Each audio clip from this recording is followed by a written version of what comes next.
In the next couple of hours, I'm gonna show you guys the exact strategies that has helped me make over multiple 6 figures in profit reselling name brand products on Amazon, all with online arbitrage. Step by step with absolutely no fluff. By the end of this video, you should be able to know what item is profitable, what item isn't profitable, and you should have the confidence to be able to jump on your computer and be able to consistently find profitable products to resell on Amazon.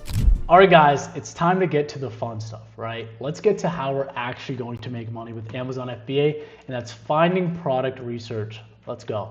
So first thing, complete toolkit, Keepa and SellerAmp. I'm going to talk about Seller. I've been using it the past couple of months and it's genuinely been insane for me.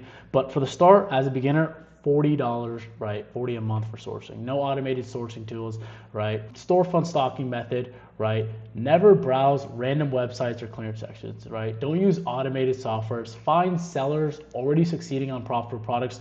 Open their storefronts to see their entire catalog and then copy what's working, right? So 2 different things we're gonna go into: manual sourcing and reverse sourcing. As a beginner, reverse sourcing is really good because you don't know what to look for as a new Amazon seller. But when you're more advanced, okay, this website has a good deal. This website, keep a product finder. We're gonna go into all of that, trust me. Non-negotiable criteria: under 200 sales rank, minimum $3 profit per unit after all the fees, minimum 30% ROI, make sure the price is stable and trending up on Keepa, and then competition has to be stable or trending down. Remember when you looked at those Keepa charts, what happened when the offer count was going up? The price absolutely went down. Hopefully we're learning, hopefully we're taking notes, hopefully we're kind of putting this all together. So even if one criteria fails, skip it immediately. Yeah, but the thing is, don't make this a hard criteria. Like, if minimum ROI is like 28% ROI or 27, 3% ROI, you can still make money on that product. You can go ahead and do it. These are the instant red flags. Amazon owns 99% of the buy box. Only one seller for months, no movement. The brand name matches storefront name, right? So the brand is actually on the listing. I showed you guys the truffle back there when the IP complaint, right? Seller count spiked 5x, but price only dropped $1, right? No buy box price history or missing sales rank, right? So no buy box history, no nothing, it probably doesn't sell. So biggest thing is looking at the data, show every seller stock count every single time, watch stock decrease to confirm actual sales. Let me show you guys exactly how that actually looks like. Okay guys, now let's get into these softwares. This is the most important part you're going to need for Amazon FBA. This is the most important software you're going to be able to need to scale and become a good Amazon FBA seller. This is $20 over here. You could track products, you could do everything, you could look at all the data. There's a product finder, product viewer, you could view the best sellers. I mean, there are so many ways to make money with Keepa, but the main way people use Keepa is these 3 charts over here, and I'm going to be explaining that to you guys in this. I'm going to break everything down. Keepa is one of the most confusing, like it's a lot of new sellers struggle with this. They look at all these charts and they get kind of intimidated. So in the next 30 minutes to an hour, I'm going to do my best job to explain to you guys exactly how to do it. Because I knew when I start, I was like, is this really for me? This is too hard, okay? Let's go ahead and get into it. So I'm going to break it down as easy as possible. So with Keepa, there's 3 charts. First thing we're going to be talking about is the buy box chart over here. This shows the historical buy box over time. This is used to confirm price stability. This is used to confirm price stability and avoid tanking and race to bottom products. So this is a good product over here because the price is consistent. In the past 3 months, this price has been consistent over here. The way I like to teach this is I like to get them to understand and get you guys to understand that each chart is going to answer a question about the product. So with this product over here, we can see that this product is selling between 30 and 40, 38, and the low is like 32. This is how much this product is actually selling for, right? This is, and as we can see in the past 3 months, this product has sold. As we can see, the past 3 months, this product has been very consistent. This is what we're looking for as Amazon sells over here. So the question that this chart answers is, the product that I'm selling, how much is it actually going to sell for? That's the question we're answering with this chart. The next chart over here, monthly sales. So we answered, okay, we know how much the product is selling for. Now, how much does it actually sell a month? Because we could sell a product for $100 and get it for 20 and make like, $40, $50 in profit. But if the product doesn't sell, we can't really do anything. And this is the monthly sales over here. So the monthly sales is going to show estimated units sold per month. This is used to confirm real demand and whether the product actually moves or not. This is the monthly sales. So over here, we can see this item sells 50 plus times a month. It goes up to 100 over here. And this is what we call a sales badge. So over here on a product like this is Amazon verifying that this product sells 200 plus times a month over here. And if we look at the Keepa chart, we can see that in the past 3 months over here, this product has went from 50 to 100 to 200. So this answers our question. When I'm looking at this as an Amazon seller, I'm saying, okay, this product, the demand is going up and the price is going up a bit too. That means that this is a good time to kind of buy this product, right? And then before we get into this over here, I'm going to explain what the third chart answers over here. So the third chart is the offer count. This shows how many sellers are competing over time, and it's used to judge competition level and how hard it'll actually be able to stay on the buy box. So over here in this chart, every single person over here, right? This little counting, this is how many people are actually on the listing. So when you're trying to sell a product, you go back to the monthly sales, you're gonna say, okay, this product sells 100 plus times a month, and there's about 30 to 40 sellers on this listing. So it's not too many sellers on this listing, but I don't wanna buy, 100 units because that's how much it sells a month. That's without accounting to how many people are actually selling on the listing. So over here, we can see that, okay, competition has been slowly going up, but it hasn't been anything crazy. I'll show you guys some crazier products than this. This looks solid, right? It's going down. That means there's movement. You want to see movement. You want to see people selling out. So it goes up to 40, right? 45 over here, but then it goes back down, right? It goes back down. That means people are actually getting sales. And then all these guys are going to replenish if they're smart Amazon sellers. So now let me show you guys an example of how I use all of these to make a decision on a product. With Keepa over here, we're analyzing this. We are looking at this Keepa chart every single time before we get on a listing. So this Jellycat Smudge Rabbit Bag Charm, whatever this product is over here, right? And it sells 200 plus times a month, okay? Over here, okay, so the product, it's consistent. It's been consistent at 40, right? But the price went up. Why is the price going up a bit? What is happening? And then, so if something is happening on one chart, something else probably happened on another chart, right? So we're gonna look at, okay, in the second chart, velocity went up. It went from 50 to 100 to 200. Sales went up. That caused people to sell out. And when people sell out and there's less competition, the price spikes back up. And this, this thesis, this idea that I'm getting in my head is backed by the third chart over here. Because if you look at this, okay, competition is actually going down because nobody can really stay in stock with these units over here. And this is the last 3 months. If we can look at this, we can see, yeah, okay, so this has happened this December. Let's see what happened last December. We have 460 days worth of data over here. Let's see what happened last time. So last time there was one seller on this listing and it only went up to 400 plus sales per month. And the reason this only went up to 400 sales per month, and the reason this went up way higher, right? And this is stuck at 200 is because there was only one seller at a very low price. Items that are too priced on Amazon, the sales are gonna go down because customers can get it from somewhere else. And if you could go over here, right, lower prices at 8 stores. So you can come in here, use SellerAmp. I'm gonna teach you guys exactly how to use SellerAmp. You get it from Jellycat for $28 over here. You get it from Jellycat, $28 over here, $7 profit, 27% ROI. Let's just say I wanted to FBM this as an ounce. It'd be like a $5 label over here. Let me get myself out the way. And then over here, we would say, okay, this product sells for $8 and it's 30% ROI.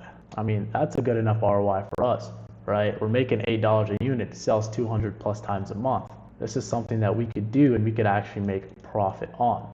That kind of makes sense. Now, that is the main reason how people actually use, Keepa. Just analyzing these charts, and we're gonna do a couple more exercises. We're gonna look at more products over here in just a second.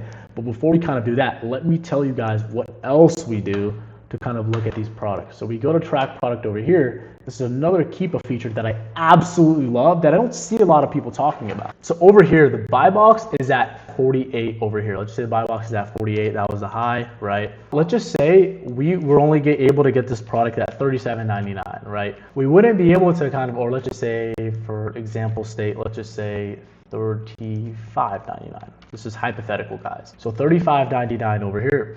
We cannot sell this product at $48. It's too expensive for us, hypothetically. What feature I can use with Keepa is a track product feature over here. So we can start tracking this product. Keepa is going to automatically track this product for us. I love this feature. And let's just say, because sometimes products will go up, they'll go down, they'll go up. And for the next 10 years, I can track this product. And I can go, okay, if this product ever goes over $55.99, because let's put $55.99, and I can actually make money on this product, I'm going to start tracking this product over here. So we're going to go track for 10 years, and I'm going to start tracking this product, and Keepa's going to email me and put my emails. I'm going to get emails from Keepa as soon as it goes over that price. This is an amazing feature with Keepa. Okay, the next feature I like using is, okay, sure, there's about, what, 50, like there's a lot of people on this listing. But how many people are actually getting sales, right? Just because you're on the listing doesn't mean you're actually getting sales. So how many people are actually on the listing? Let's go ahead and look at that. So we can look at data, right? We can look at the buy box statistics over here, and we can actually look at the percentages. So let's just say in the past 30 days, one seller has been getting 14%. Another seller has been getting 8%, 7%, 6%. So everybody on this listing is getting sales. Everyone on this listing is selling out. Everybody is eating. This is what we want to do, right? And this is another feature that we're going to look at. So an exercise that I want you guys to do when you're looking at products is, okay, does this product sell 200 plus times a month? Okay, it sells. Now let me go down to the Keepa chart. Let me see if this is stable. Okay, it's stable. Let me see how the competition is looking like. Okay, offer count's actually going down. That's pretty good. Okay, and sales are going up. This looks like a product that I can actually buy. Let's do it. This is a good buy. Let's go to the next thing. Next exercise, let's go to data, buy box statistics. Okay. This product is actually, selling 14, 8%, 7%, 6%, 5%. Okay, tons of everybody's eating on this listing. Let me show you guys an example of another product, how we would use this data feature to see if Amazon is getting on a listing that we can't absolutely sell. Let's just go to, you guys are sourcing, when you guys are doing product, we're gonna have a whole sourcing session, don't worry about it, guys. But before, it doesn't matter how many products you can find, if you're making bad buys and you can't analyze which products can actually make you money. The whole point of this video is to save you guys time, money, energy, and resources. So we can go to this Hot Wheels over here, this Hot Wheels car. Oh my God, it sells 50K plus times a month. This is going to make us rich. No, because as we see over here, Amazon is dominating the listing. Sure, there's 6 offer count. There's 6 people on the listing. Okay, they might be third-party sellers. Competition is going up. That's good and everything. But if we go look at the data with Keepa and we go to the buy box statistics, we can see that Amazon is taking 100% of the buy box. So if Amazon is taking 100% of the buy box, there's no opportunity for us to come there, because even if we were able to get on this listing, we are not going to get a better price than Amazon. Amazon has more funds. It's their platform, right? Like we were already making thousands on their platform, right? Let's not get ahead of ourselves. So over here, that is going to explain the biggest use of Keepa over here, right? Price history charts. This is going to make sure that price history charts. This is going to make sure that we are actually, getting in here and we're actually making. Okay, so now that you guys understand this, the best way to learn something is understand it and actually implement this. So if you're watching this video right now, you're actually actively watching, what you can do is you could get your computer aside and do exactly what I'm doing, because I'm going to go ahead and source right now. Make sure you guys leave a like, comment on this video. Let's go. So I'm going to go on Amazon over here. Well, guys, I have a couple products that we're going to be looking at today. Let's just get better at analyzing products with you guys actively. So we have this product, Pluist Base over here, sells 100 plus times per month. Let's go ahead and get into it. So over here, December 1st, November, it's going for $22 and everything, and price is going down for some reason. So the question you have to ask yourself is, why is price going down? Why is this price going down? I have to figure that out. Okay, let me look at the second chart. How much is the volume, like, of people selling out? Okay, volume is kind of going down. So when there's less volume on a listing, that means there's less people making money, less people are moving inventory. And when less people move inventory, let's just say you're a seller and you spent $1,000 on a product, and the price is going down because you didn't look at the Keepa chart. Let's just say you're a seller, you have 50 units at your house and you're struggling to sell them. What are you naturally going to do? Lower the price. Issue with that is when it goes down to 50, 100 plus bot per month, a lot of people are just going to start undercutting each other. right? And this is exactly what happens over here. So you go from 22 down to $18. That's even $14. This guy sold it for $14. He's liquidating, but the price went down $10 in just what? Like the price went down $10 in just like, I think it's been like 10 days. And the reason for that is look at all these people getting on the listing, right? Look at all these people. So you have 5, 6, 8, 10, 15, 20 people on this listing. 20 people are sharing 50 plus spot per month or 100 plus spot per month. How many units did you think each person bought? You know, if it's only selling for 17, each person probably bought 10 to 15 units. And as you can see, this guy has 30 units over here. This guy has 6. This guy has 30. This guy has 17. This guy has 15. This guy has 5, 4, 20. So let's just, I mean, these people have 300 units on this listing. This listing, the sellers on here have like 300 to 400 units of stock, but this listing only sells 100 plus times a month. So for all those people to sell out, it's going to take them a couple of months. And this is why they didn't look at the back yearly chart over here, because if you look at the yearly chart, right, you could see, okay, the velocity went up in May, but it's not May right now, right? This product is going good when it's actually May. So they would have been like over here, offer count in May, we're looking at the year's worth of data. In May, this product, there was 50 people on this listing, but that was okay because there was 600 monthly units sold. Does that kind of make sense? And the price was at 15, but when people got off and the velocity went up, there was a slight opportunity to the point where people were making $22 on this listing. Let's look at the next product. So would this be a product that you guys would buy right now? Absolutely not. Let's go to the next product. So we have this EA Madden product over here. This is a new listing. Wow. This is wow. Oh snap. So this product went from $0 to 1,000. That is insane. And this is 13 days old. And as you can see, all of these people have gotten on and they're all making money. And the reason this buy box price is so stable is because there's 1,000 units sold. It's probably going to go up to 2,000. And offer counts, there's 60 people on the listing and the price stays consistent. This is an example of an amazing product over here, unicorn winning product, because this product over here, you're making so much money on this product and it's selling on Target for $34.99. Oh my God, it's selling for $34.99. So you're putting this at $34.99, that's $10 profit, 30% ROI, standard edition. This is an example, everybody's winning on this product and you can get on this listing and sell you could sell 100 units on this listing and make a K profit just like that. So this is an example of a good product. Now let's look over here. Let's look at this product over here. So this block is choppy over here. Looks like there's people getting kicked off this listing. Very weird chart. You don't want to get on a listing like this. Why are all these people getting kicked out? Looks very weird chart over here. Only sells 50 plus times a month. BSR is terrible. Let's look at the data. Let's look at the buy box statistics. Buy box is being shared over here. Buy box is being shared. This is a listing you could jump on, make some money. I don't like this offer count over here. I don't like this offer count, how it's going up and going down like this. It looks very weird and choppy. Me personally, I just don't think it's worth it because it only sells 50 plus times a month, right? Let's see. Okay, yeah, this is a misbranded product. So you shouldn't sell this product. It's misbranded. That's why you shouldn't be able to sell this product over here. Next, we have this product over here. Lunch Gourmet Blends over here. Nice. So, okay, price went down a bit. Offer count going up. Competition going down. They're coming back up, but price is at all-time high. This is nice. You're getting it from Walmart. Nice. This is good. 1 pound. Nice. Pack of 2. Okay, this is nice. $5.99 2-pack. All you need is a discount code, and you can make this profitable. This is nice. This is a good-looking keeper chart. Good-looking, healthy keeper chart. I don't like how it went down like this over here. But velocity, the reason all these dudes, I don't like how it went down over here, but it rebounded over here. We come in here quick and make some money. Some products, you're just in there to make quick money and get out, right? Some products aren't replenishable over the years on end, right? Let's go over here. Next product, last product we're going to be looking at, Touch of Gold. So there's no sales badge. Amazon, we don't even know if this product sells or not. The picture looks a bit off. This looks like it's from the brand Bath and Body Works.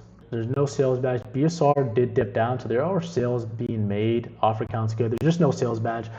This is an item I would just test by, see exactly how he moves, because there's no monthly sales badge, but there's movement in BSR, it's going down. So there's obviously sales in this listing. I would just kind of see how this product actually moves. And one thing that I do want to warn you guys about is IP complaints. This is where a brand kicks all the sellers off the listings, and you can get in trouble for this. You could get your Amazon account, just like your account health could go down. You know, if you have products in the fulfillment centers, you can actually get these products like just stuck in there. Like you can see there's what, 40, 50 people on this listing, boom, goes down to 0. The brand could do that at any time. So if you see this on a listing that you've already seen, don't get on that listing at all. Okay guys, now that we went over ungating, we went over exactly how to, analyze products. Let me show you guys exactly how to use SellerAmp, the most basic way to source as a new seller. Something that you guys can do today once you guys get the software. So let's go ahead and get into it. That's where the money's made, right? You gotta spend money on products.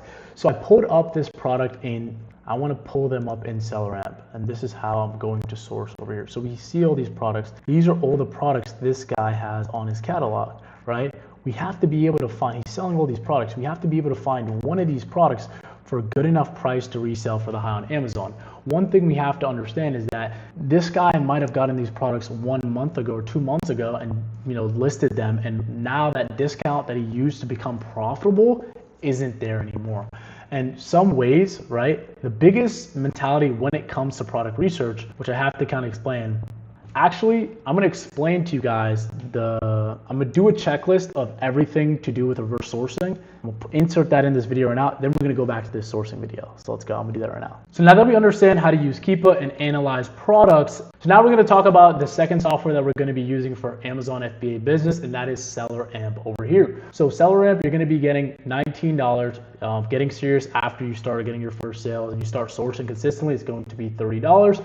But at the start, you can do 20-20. So your software stack is $20, $20. It doesn't cost a lot to start an Amazon business. And I'm gonna show you guys exactly how we use SellerAmp, some of the features and why we like using it. It's pretty simple. We can go back to this listing over here. So usually when you're sourcing over here, this is going to pop up every single time you look at a product, SellerAmp SS. You're gonna have the ASIN, you're gonna have the UPC, everything is going to be organized for you. You're gonna see if you're eligible to sell product, you're gonna see the alerts, you're gonna see the monthly sales, you're gonna see the BSR, all the data over there is just organized for you. It's just making your job as a seller so much easier. You have cost price, you're gonna input your cost price from where you get it from that's profitable. You can switch from fulfillment types, from FBA to FBM. You could look at the fees over here. So you could go, let's go to the maximum cost, ROI, profit, so sale price, cost price, plus total fees over here. You could sell, is it hazmat, is it dangerous goods? All the information is going to be on here. You could look at the offers, okay? So you have all these people over here, right? Kick and Buy, DFR LLC, USA Goods, Trevor's Arbitrage, Votes. So all of these sellers over here are going to, you're going to be able to see all these sellers and what their profit is over here. You're going to be able to look at small Keepa chart over here. I recommend just using Keepa, but a good way to source is now how you would use it is, okay, you click on this, you can look at the dimension of this product. Okay, this product is the weight 6 ounces, length 6 inches, height, width, right? Okay, over here just click the Amazon listing. We're already on the Amazon listing over here. Next is Google, right? So where can we actually find this price for a good enough profit to resell on, Amazon? This is how we would source. Just click the Google button, and they're going to give you every single place that you could find this at a profitable price at. So let's just say, okay, Target over here, selling it for $9.99. The next thing I would kind of do is, and that's how we would find profitable products over here. That's how you source with item, right? That's how you source with product. You can search it on Walmart over here too, and you would find it over here. So that's pretty simple. That's how you use SellerAmp. SellerAmp is very simple. It's just a profit calculator. So let's just say you're getting this product for, let's just say 7.5. This is how much with prep fees and everything. But if you did FBM and everything, because my fees are higher because I use a prep center, I'll show you guys why I use a prep center later on in this video. And $3 profit, 40% ROI. All we need is a deal to kind of make this profitable. In this chapter, we're going to break down some sourcing strategies we use to make our products more profitable. All right, guys, so the biggest thing that we have to understand with sourcing is that we're creating our margin. Sourcing isn't about comparing price tags. It's about creating profit where others see none, right? Stacking multiple discounts, turning something that's not profitable into like 40% ROI. So methods 1 and 2, right? Never evaluate at list price, look for active sales. Stack on coupon pages, email signups, text signups, browser extensions. Some browsers that I love to use are Rakuten and Capital One Shopping. Get 2, 3, even sometimes 10, 15% cash back on just for buying items for your business, which is genuinely insane. Methods 3, discounted gift cards. The websites you guys are going to be using for discounted gift cards, my favorite one is Cardbear. They have 1%, 7%, 8%. So 4, 8%, 10%. So let me show you guys an example of how you would kind of use this to get more profit on an item that's already profitable. I like to go back to this product over here. Good example is over here. Let's just say we're getting this product for $10 over here, right? $10 FBMing for $5. We need to get a better margin on this product over here. So we're gonna go to Google. We're gonna see, okay, Target has this for $9.99 over here. There was another discount that was over here, but we can see there's 2 deals for this item. Save $25 when you spend $100 on select toys, or Target Circle save $10 when you spend $50. So we understand this is, if we save $10, that's basically 20% off over here because we're gonna easily spend $40 on this item. So all we have to do, we're already getting 20% off this item over here, and our margin is being built. So that's 2.53 profit, 30% ROI. So it didn't reach our criteria, right? It didn't reach our criteria of $2.53 because we need $3 profit. So one thing that I love to use to get over that edge is buying a discounted gift card with Target. So Target over here, we're getting 7% off over here, and they have like a little Keepa chart. So before, it was March 19th, it was at 15. They were giving out discount gift cards for 15. Right now, it's at 7. December 4th, it was at 9.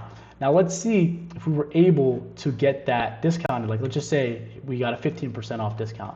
This would be our updated margins over here, $4 profit, 62% ROI. But the only thing that's available right now is 7%. So we're just gonna click 5 over here, and this is our updated margin, $3 profit, 40% off over here.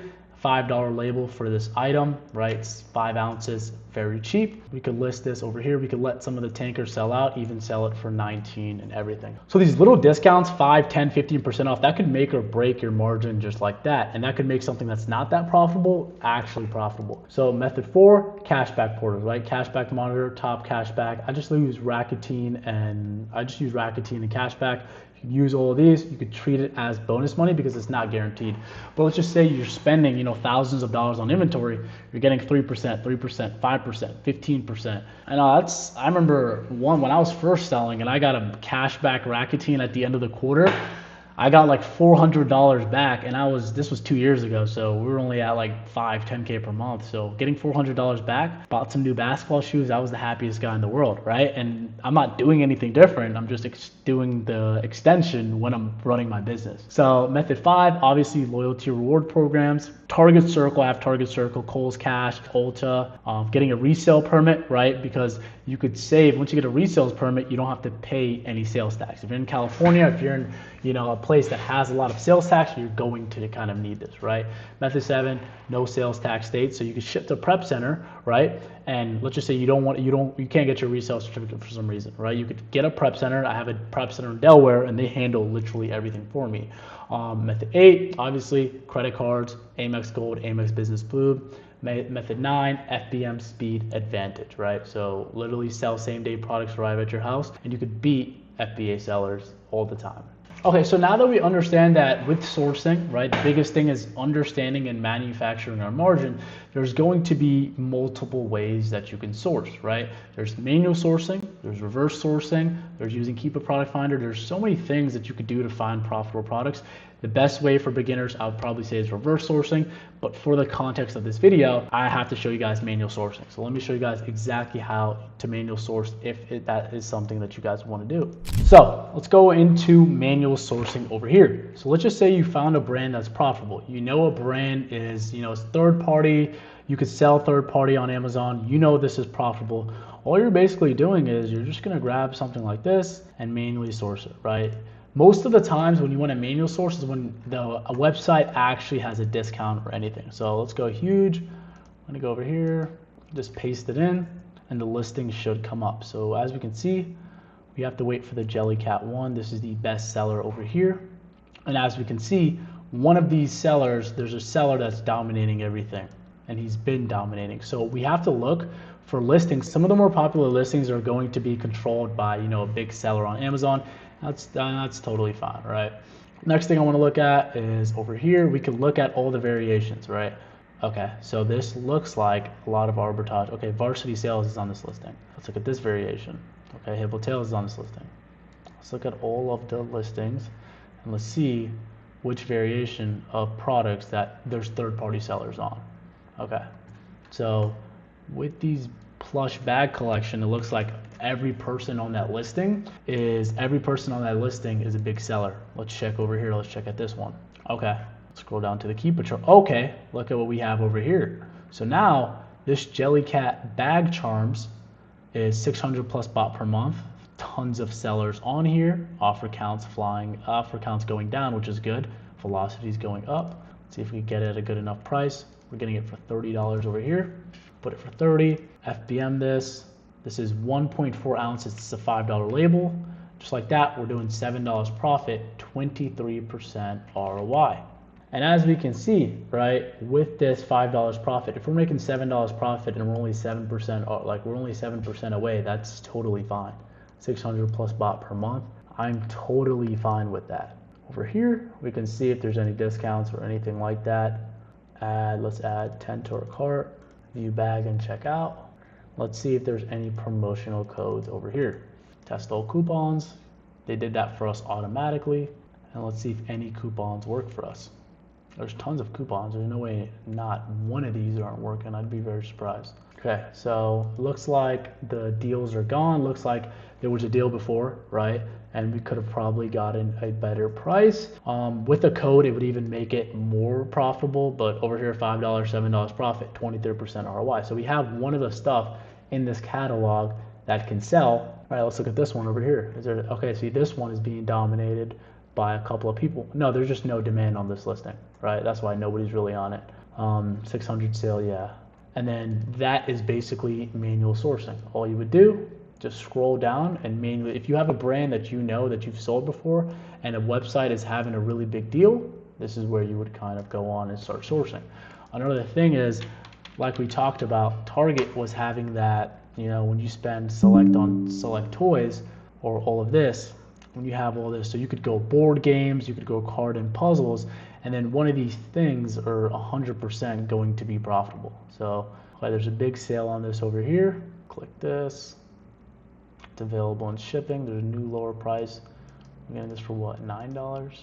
Okay, so this one is 50. This one is 18 baht per month. Pets Alive Flamingo. This is okay, let's see if I can find the Flamingo. Okay, so the Flamingo one is sold out. There's a reason some of this stuff is on clearance. Now all you would basically do is manually go through all of this. But, the biggest thing is this is a lot easier once you've sourced through a lot of products and you know what you need to be looking for, right? That's why I love reverse sourcing, and that's what we're going to go into next. Let's go ahead and get into it. All right, guys, now that you understand how to reverse source, I want to show you guys exactly what profitable products kind of look like. So this is a Monster Jam product over here. We're getting it for $22 and we're selling it for $60. Keepa is verifying that over here. We're selling it for 58 if you FBA, 56 if you FBM. Monthly sales look good. Offer count is flying down. That means people are just selling out, right? It's not a sharp going down, just slowly people are getting sales. Nobody's staying in stock. We're getting this product over here from 22.95.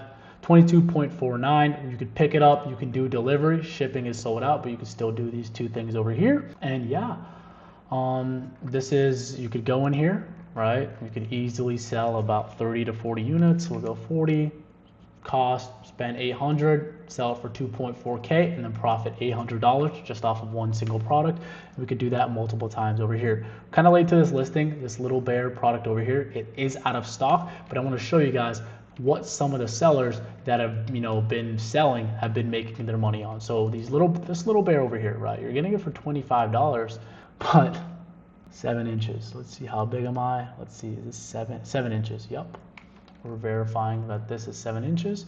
We're gonna go over here, and over here we're selling it for 20. We're getting it for $25, and this price has just been exploding. You're able to sell this for $70. That's a $29 profit, 119% ROI. This listing sells 1,000 plus times a month.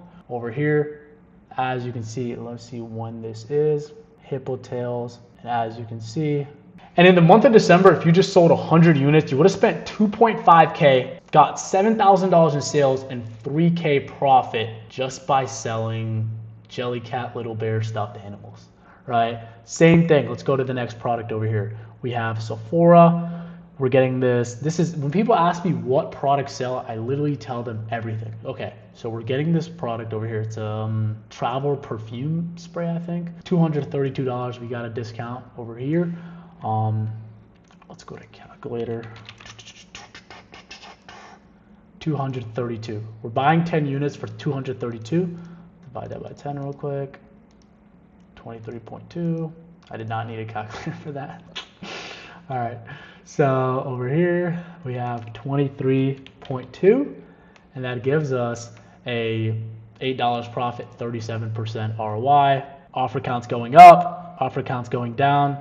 You know, monthly sales is going up. This isn't even a holiday or anything item. This is makeup, right?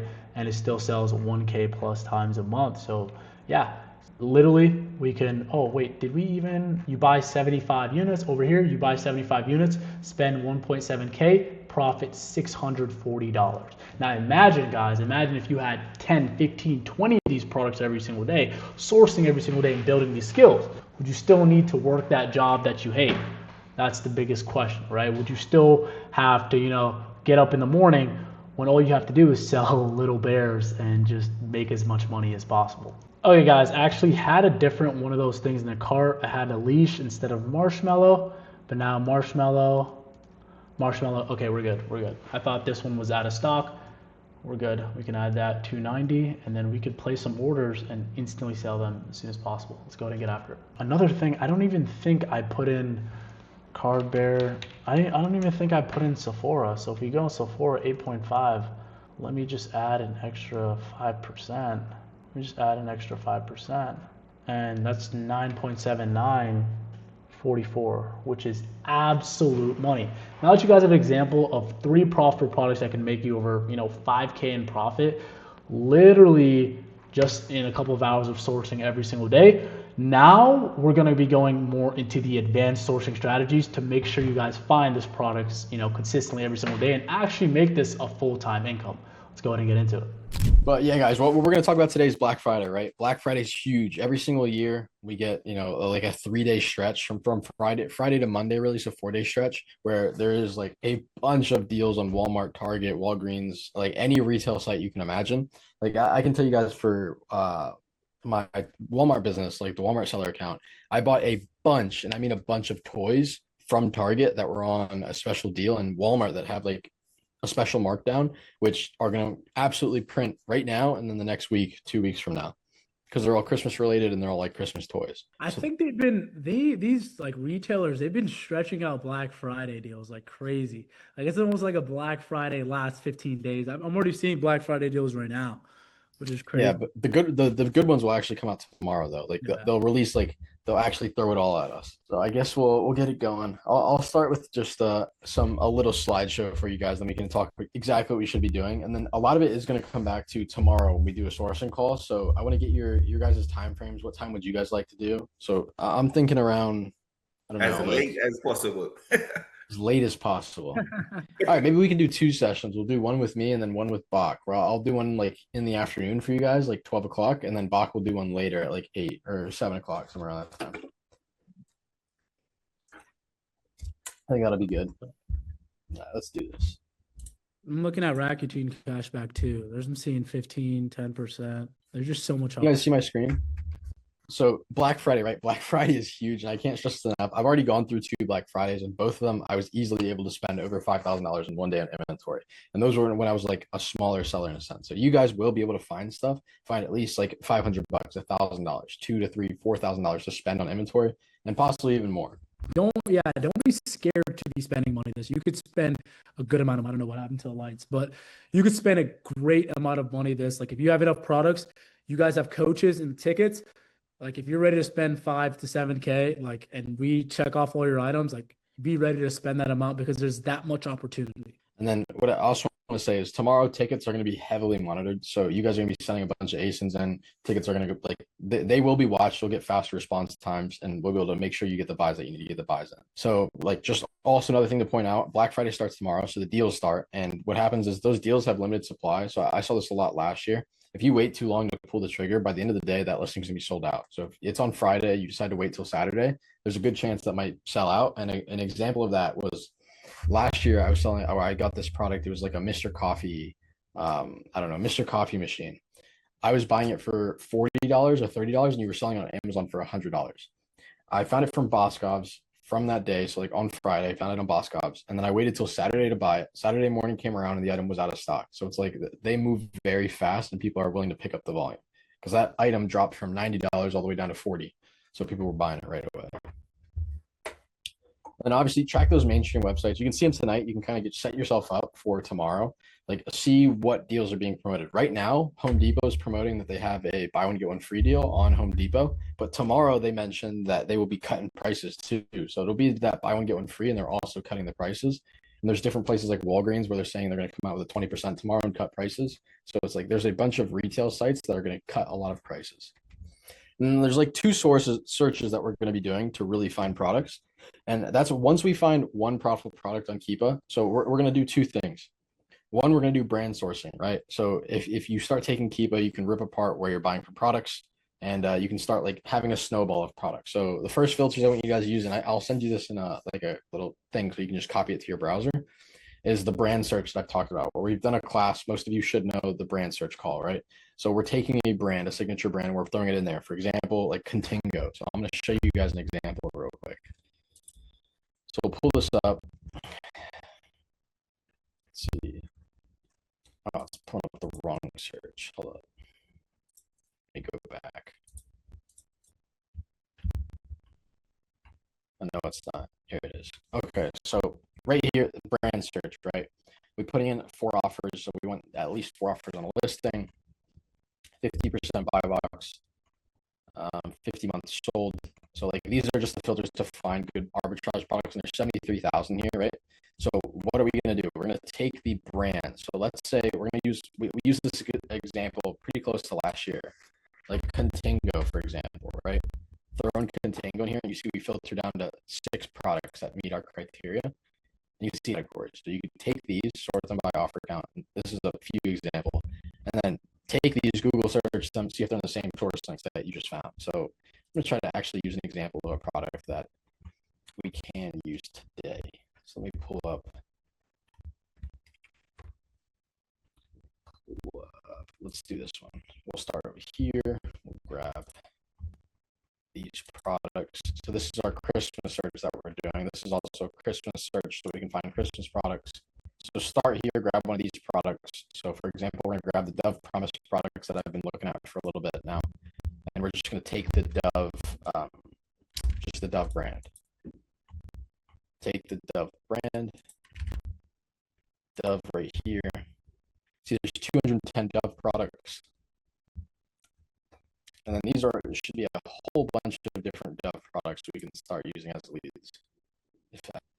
So like right up here, you see this. This is the Dove product coming straight from Walgreens. So this one's going to be a hit no matter what. This is the one we're going off of, and I'll show you guys that real quick.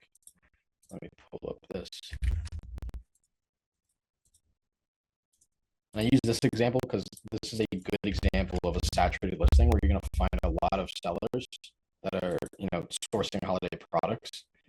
So this product, like we said, you guys already see me do this. Right now we can get it from Walmart for $4.97, but we're buying it from Walgreens for a lot cheaper. A lot of candies, and I throw that in that thing as well. So the buy one get one free, we're sitting at 4% cash back. You see stuff like this. So cash back that they're offering $15 back for $60 spend. That's over a 20% cash back. And then you get the 2%, 4% cash back. But anyways, $6.50. So buy a lot of candy from Walgreens, and what we're going to do is use this search to now filter other Dove products. So right here on that,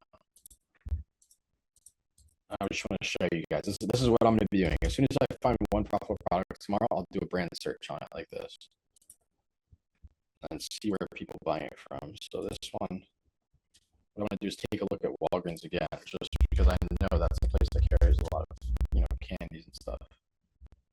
Walgreens, it looks like it might have been coming from Walmart.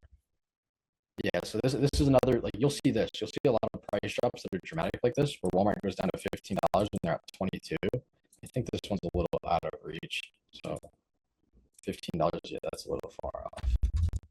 How heavy is this? Sorry. Total fee $7. Now we're too far. Something like this, just skip it, you're too far off. Another Dove Promise. Let's check this one. And it's just like we'll find one of these and then we'll move on. But let me see. 574. So we could get it from Blaine's, or we could get it from Blaine's right now. Target for 569. No, that's the wrong one. Let me put Walgreens in here again. Let me just see if we can find it there first. Different bag. Let me just check this bag out real quick.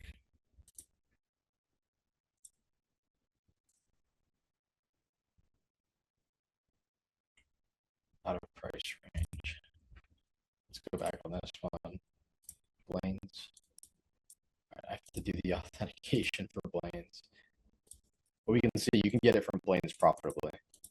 Yeah, This is Blaine's, probably having some good stuff for cheap too, bro.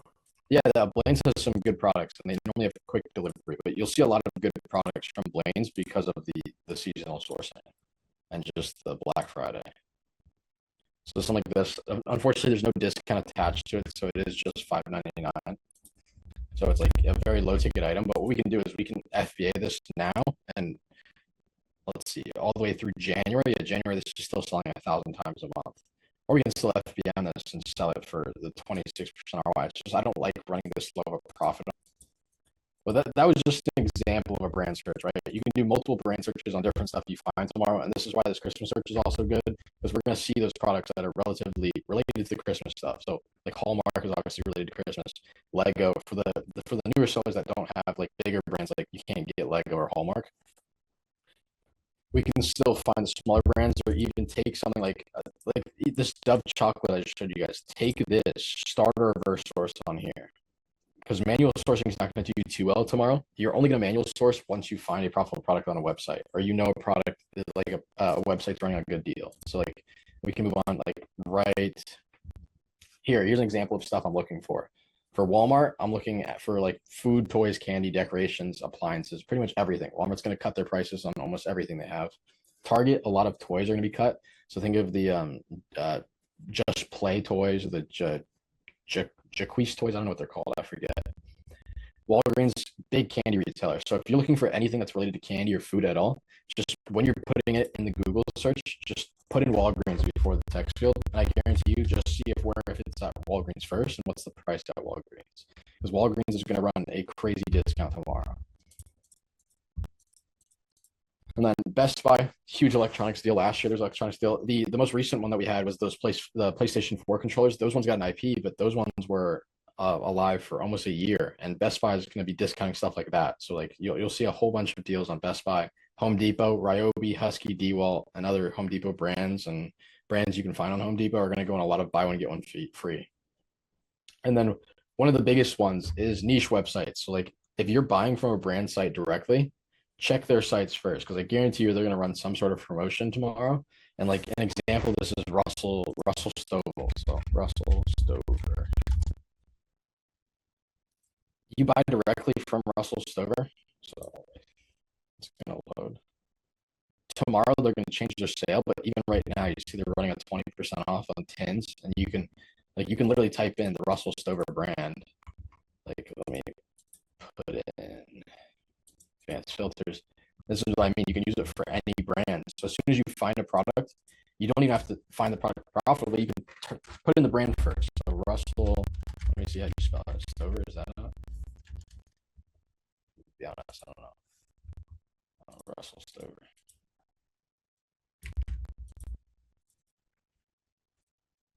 Russell Stover, perfect.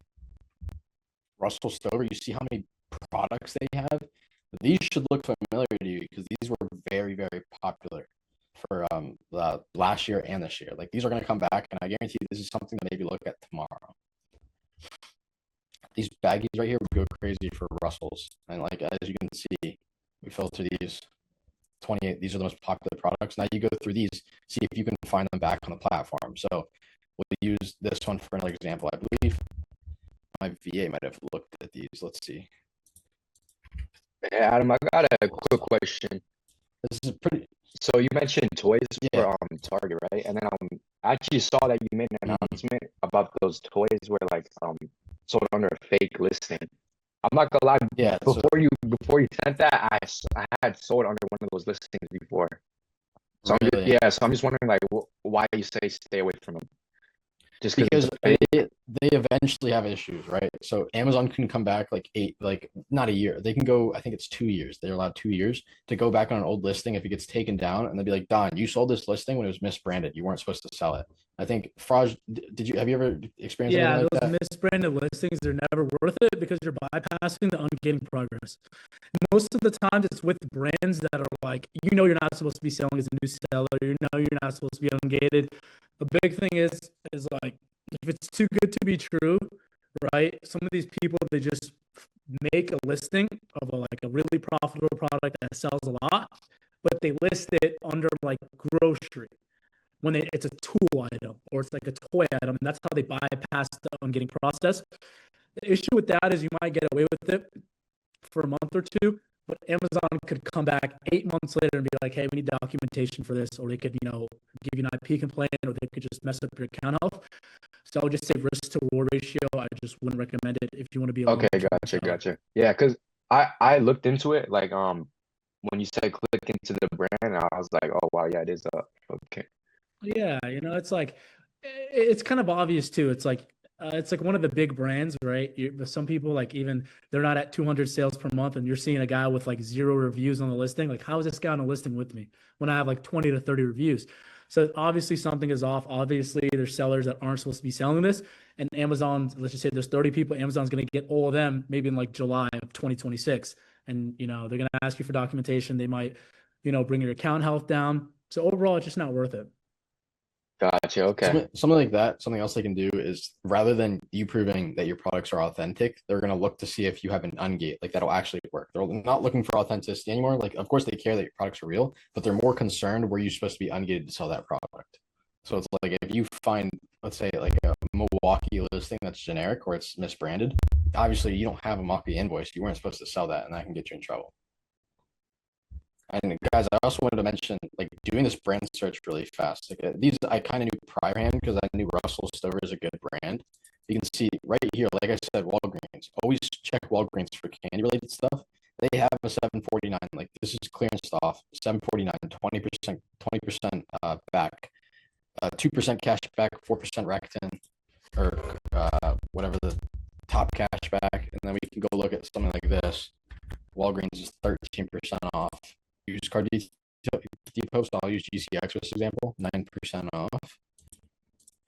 So on top of this, let's say it's 91%, then 545 buy cost. Like this is a crazy. Would you guys not sell this? I would personally sell this if I wasn't blasting it right now. It's suppressed right now. This buy box looks suppressed because we can see it's super seasonal. This is only going to sell during Christmas, and we can see that historically. That's what happens, right? Look at these historical charts. This only pops off during Christmas. And what I would be doing is checking these guys are going to FBM this product. This is another product you can start reverse sourcing because I guarantee you the people on this listing have a bunch more seasonal listings that are going to be discounted tomorrow during Black Friday. A lot of products I buy right now, here's another tip. If you guys have replenishable products, check to see your replens. See if they're cheaper like tomorrow because that's what's going to happen to me. I might have an increase in volume of sellers that come on my listings because they're going to be discounted and they're going to have a higher margin now. So they're like, oh, I want to hop on the listing. But something like this, you see very seasonal, peaks out December, January, that area. So you can still FBA this because you see we're still picking up sales all the way from January to February. Like this product still peaks out in February, 200 sales again. So like this is a possible FBA opportunity as well. And it's a fire product. See another reverse source opportunity and another reason to use this brand search because we could go through all these products. I guarantee you this one, I mean, any more that we have on here, this one, these ones are going to be on here. So that kind of makes sense, guys. I think to everyone, it really should. And then obviously this search, again, you see very popular products with no brands and we're just sorting by offer count to figure out what are people really selling right now? What's the most popular things? We can see it's a lot of like toys, Legos. Avoid Legos. So what you can do is we can go to advanced filters and we can cross out a brand. So we can go is none of, and you can see we clear out like almost 1,000 products. And now if we go back, it should look a little different. Like we can clear out, like if you can't sell Mega Pokemons, clear that out. And you'll get different searches. You'll see like stuff like this. This is like super seasonal, right? Go check that out. Super seasonal. I mean, let's see, toys, check them out. Anything like that. Super Mario Bros. Like if you can sell any of this, you check it out. And it's all good reverse sourceable listings. And then if you need a last minute invoice, let's say you have something that's 10 unit ungate, what we're going to use is Target same day delivery, right? You can get it today. Like if you start sourcing tomorrow morning, if you need an invoice from Target, we can get it by like 2 o'clock and submit it and hopefully going to get it for that product. Hey, if you do a Target pickup, they will give you an invoice too. Like I do not think so. I think you have to do same day delivery. So if you have the Target Circle, or you can do the free membership. I mean, it's $10 a month. You get the Target Circle, and then they'll do same day deliveries for free. okay. So it really it's situational on the product, right? Target invoices sometimes works, but it's not always. So if it doesn't work today, it's a little late for us to try to use like a bigger distributor invoice because it's gonna take like a little over a week to deliver to us. And that's where we can start using something like we have the ungating dashboard for you guys to take advantage of and buy products from there because those ungates will work. It's just right now it's a little late to go try to find a 100 unit ungate. And there's definitely some auto ungated brands in here that we can start selling. And then even if we can't, store them away. Watch this, right, Adam? So see, now we're gonna get stuff so cheap tomorrow. Some of the listings I've been looking at, right? Amazon is on it. What you think about hopping on some of them, even though Amazon is on it? So it's really situational. So I would send the ASIN to us so we can go through it. There's situations where I will compete directly against Amazon, but there's others where I won't because they have a tendency to price match or drop their price to like $3 or $4 if you start price tanking. It's very also situational. they would take a loss. They would take a loss to keep selling. Amazon would take a loss. They don't even take a loss. So it might not say profitable for you, but their fee structure is very different. So like they can sell something for $6 and still make their money. Like it's weird. It all depends on how they want to reprice the listing. And they have set repricing. So like some listings, they don't price match. Other listings they do. I see. Yeah. And then guys, stack your cash back and everything. Tomorrow, for example, like Fry just mentioned it, Rakuten's going to have like major cash back. Like tomorrow, these sites, they're going to go all to 10, 15, 20%. Like that's going to happen to a lot of them. So we can stack our cash back and we can use like Rakuten top cash back, or we can use the Rev RY extension. It's in the PDF section. So in there, in the extensions required, Rev RY is in there. And you guys can see which is going to provide the most cash back for your purchase. And that's how you stack kind of gift cards. Like 13% at Walgreens is going to make or break a lot of your products. 8% at Target is going to help you get a bunch of margin. 9% at Best Buy, 5% at Home Depot. Like these are good cards. 9% at Kohl's. You can find some good products. And then shipping, like if you're buying from Target or Walmart, do that same day delivery so you can start selling the products today. Because what I like to do is if you can buy the products today, sell the products today, you can kind of list 10 items, see how fast it sells. If you sell all 10 in the first hour, you should be triggering how many you should be buying. So like I like doing that same day delivery, list the product, and then see how many you sell that same day. And that should, like if you can sell 20 in a day, realistically, I'm stocking up for like at least 15 days. So I'm buying 300 units. You guys get what I mean? And it's going to be a lot of FBM, They're not really going to be doing too much FBA because, I mean, you can use these Black Friday deals to stock up your inventory for January and have way better pricing than most people. But a lot of your capital should go towards the FBM items that you're going to sell tomorrow, the next day, and during December. Anyone have any questions on like what they should be looking at for December tomorrow? And also, like I said earlier, we're going to do a live sourcing call. So I'm going to host one, I think at 11 a.m. EST. So if you guys want to show up to that, we can go source during that. And then I'll have Bach or Faraj might do one, or maybe I'll do it again. We'll see later in the night. Hey, quick question, right?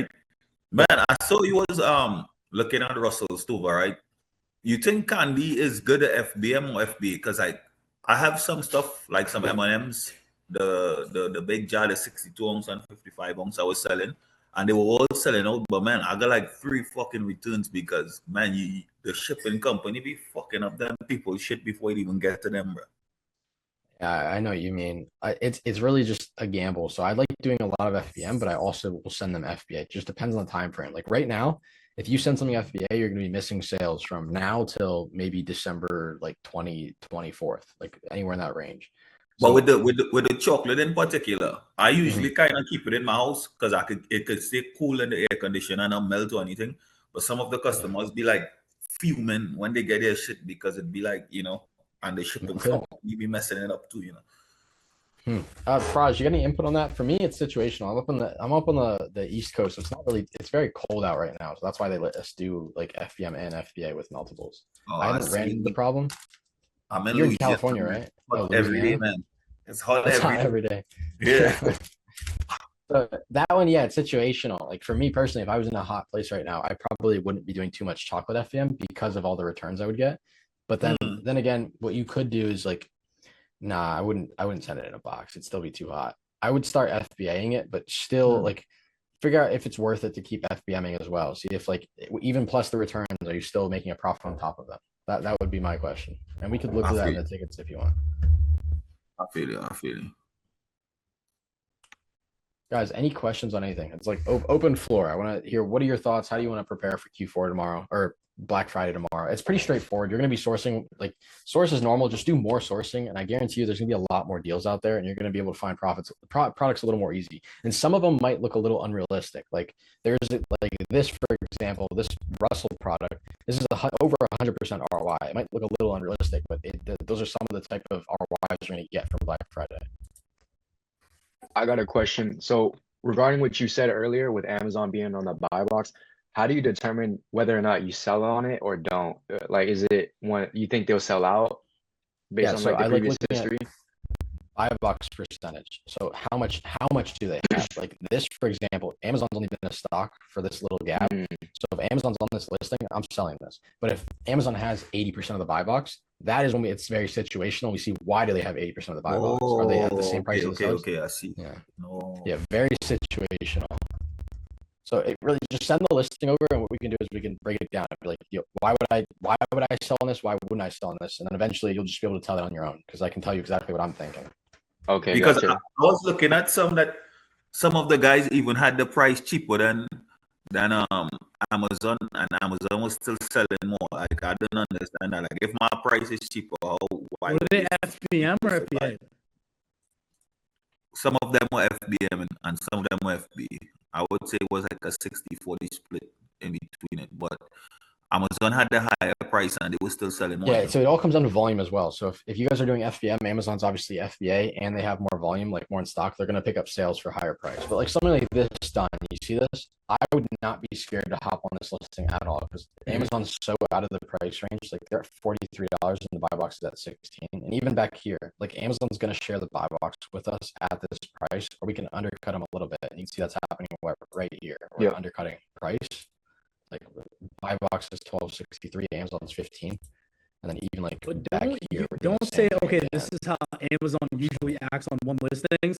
There could be another listing where Amazon undercuts you at like $5, right? So Amazon is like, don't be like, okay, this is how Amazon usually acts on listings on every product. This is just Yeah. a situation. You see- That's why reading a keeper chart and then making a decision backed by the data is so important because it's going to be different very every single seasonal. You time. guys can see this is a very seasonal product. You see the volume goes crazy and then it completely disappears for like the next 6 months.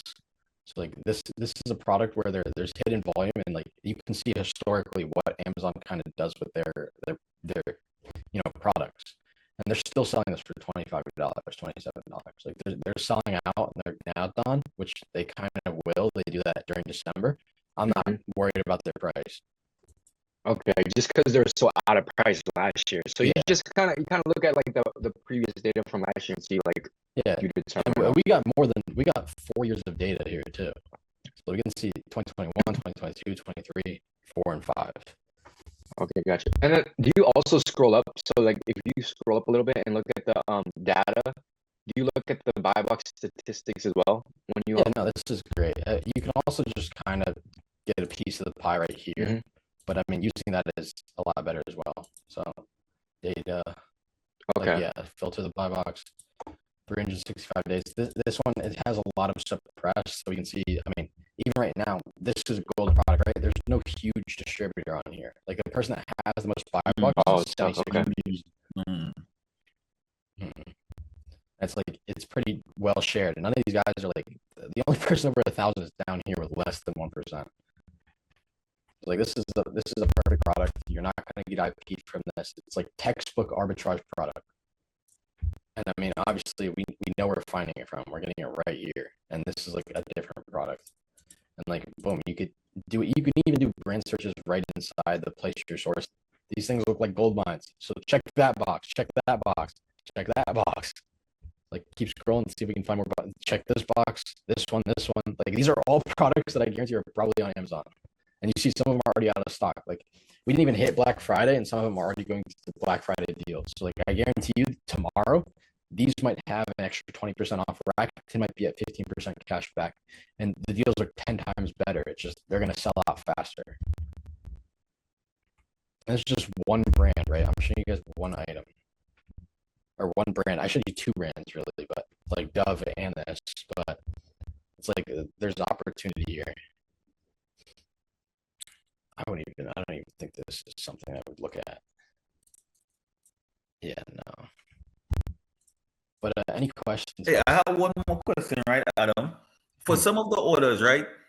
Like, do you all list it on Amazon and you all like put the price plus shipping? Because some of these people will be paying for like next day and shit, bro, and it'd be like $15 and $18. That'd be So we killing gotta that, man. Yeah, you gotta update your shipping template, Drake. So let's do right after this call. We can do it, or we can do it in the call. You're gonna go to your shipping template, so FBM settings, like go to shipping Uh-huh. template on Amazon, and then there's a section where we can increase our prices for second day expedited shipping. You shouldn't be like getting hurt by it. You should be happy when someone does that because you should be making a lot more money when someone pays for expedited or second day. And I think like has anyone experienced that, like Don or Diego? Have you guys ever gotten an expedited order and you actually made more money off of it, or anybody? Yeah. Yeah. Yeah, you see, like all you gotta do. Don, do you remember to do it? Last time I did it was 2 years ago, but I think it's still the same. You're just going to your shipping template. Yeah. So I could help you out if you want. I usually just choose the for my shipping template. I have it on the cheapest label. So I think I do UPS ground and ground advantage for USPS. But yeah, because I remember you talking about like you have super high labels, right?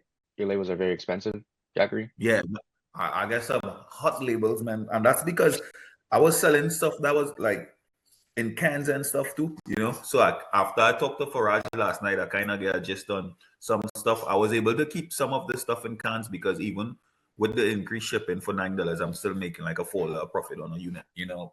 Right. So Yeah, I'm gonna sorry, set up we can go through. template.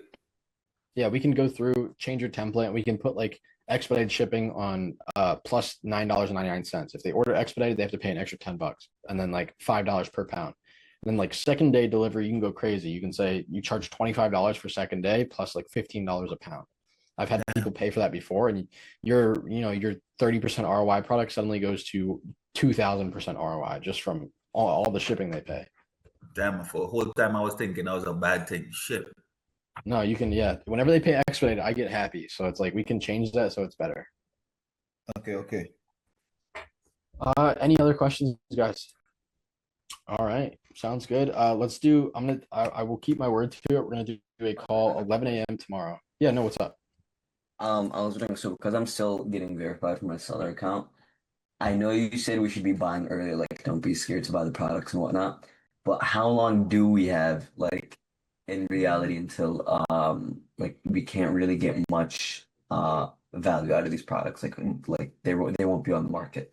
Yeah, the Black Friday deals. So Yeah, really, yeah. you have Friday to Mondays when the Black Friday deals last. A lot of the Okay. products, a couple of them are going to be sold out within the first day, like Yeah, the yeah. really, really hot products. But you still Yeah. have that 4 days to find like millions of products, like literally millions. All right. Perfect. Because I just something keeps bouncing back from your Amazon account. So yeah. Mhm. Yeah, and Lath, it just you can still be sourcing now, and like Yeah, you yeah. join the sourcing call with us too. Like that'll Yeah, definitely be yeah. beneficial. I And just got you. don't buy anything until you know exactly what your account's going to let you get ungated for. Okay. I got you. Yeah. All Appreciate right, it. perfect. Yeah. Any other questions, guys? All right. Perfect. Yeah, just let me know if you have anything in the tickets. Schedule one-on-one calls so we can do, sourcing together any questions you guys have that are more personal. And then we'll do that call at 11 a.m. tomorrow, just a sourcing call. It'll be in the high ticket VC chat. Hey, Adam, the call that I set up for you for 7:30 tomorrow, can you cancel it? Because Faraj had help out with me last night late. So, Yeah, no, that's all good. I'll do that then. all right. Thank you, man. Yeah, no problem. All right. Anything else, guys? One more shot for questions. All right. Good attendance, guys. Yeah, Good Adam. attendance. Yeah, what's up, Diego? So with my ungating problems right now, for these Black Friday deals, should I just strictly focus on like auto ungates and maybe try some brands? Because like buying a brand, getting that Target invoice, I might get it like the next day, but if it still doesn't work out, I'd have to just return it. So Yeah, but it's only 10 units, right? And it just depends on the opportunity. So if there is a brand where it's only 10 units from Target, I would still do it. Because if you can get the invoice to work, that's a whole new product flow you can start buying. So Diego, look for, I would say don't just look for auto ungate. Still click the ungate button, see if it's auto ungated. But if not, just if it's 10 units, I would still be trying it. And if it's not 10 units, then I would be avoiding it just for this like weekend stretch. yeah, for sure. Yeah. So 10 units, guys. If you can get it from Target, try it. And then if it's over 10 right now, it's not really something that's a priority. Just save it to a spreadsheet and then see if it's still there by the time we can get that on gate. Any questions? All right. Perfect call, guys. I think this is definitely beneficial for tomorrow. There's a whole bunch of opportunity out there. And it's more so just like a frenzy of sourcing, really. There should be products you'll be able to find. And if not, we'll be sending products in there for you to help, your search as well. And that's all I got for you guys. Thank you guys for showing up. And let's get those one-on-one calls booked. Let's get the tickets jumping, and let's get this thing going.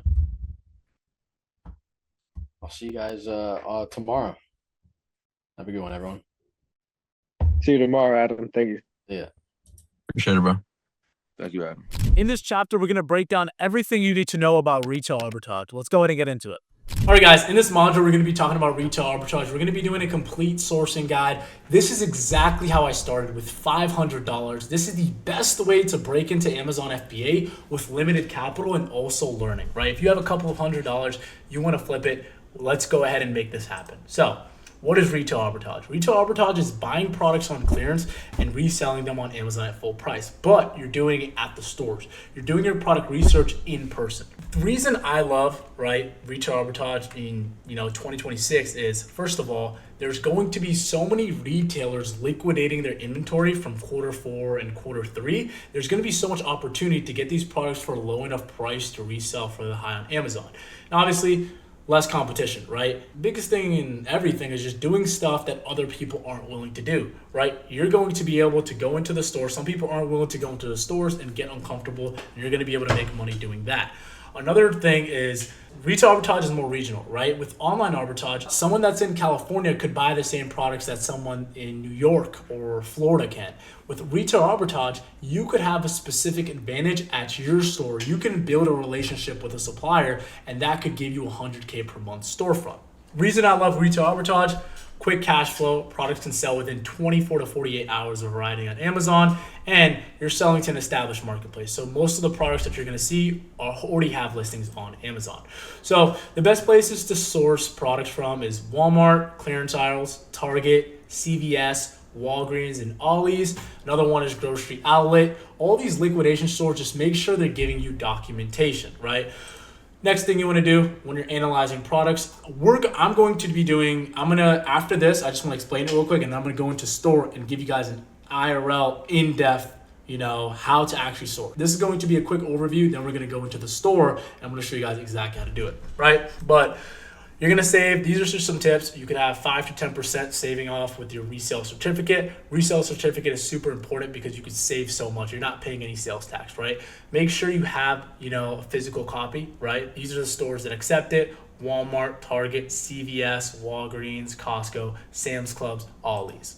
So starting out first month, you don't know what actually sells, right? You don't know how to read keep a chart, so make sure you're just test buying, right? Getting the receipt, buy 1 to 3 units per product to actually test the performance. Spread your capital between 10 to 15 different products. Most of the issues that I see a lot of people face is that they spend all their money on one listing and it gets tanked or it gets regated, and then they overall just give up on Amazon, or they said, oh, it's saturated. You have to test out, go wide at the start, focus on 10 to 15 different products, right? And then after you're scaling month 2, month 3, you have more confidence, you're reinvesting your profits, then you're gonna focus on more of the proven winners. So biggest question I get is, what if you're gated on product, right? Being gated means Amazon requires approval before selling certain brands. This is normal for new sellers, right? So the number one thing I'd say, focus on obviously auto ungated products, right? But what you can do is, let's just say you see a brand, right? You see a brand that you know is on Target, or you see a brand that you know that you can get an invoice from. Buy 10 units online from Target, right? Download order confirmation email or the invoice and submit it to Amazon for approval,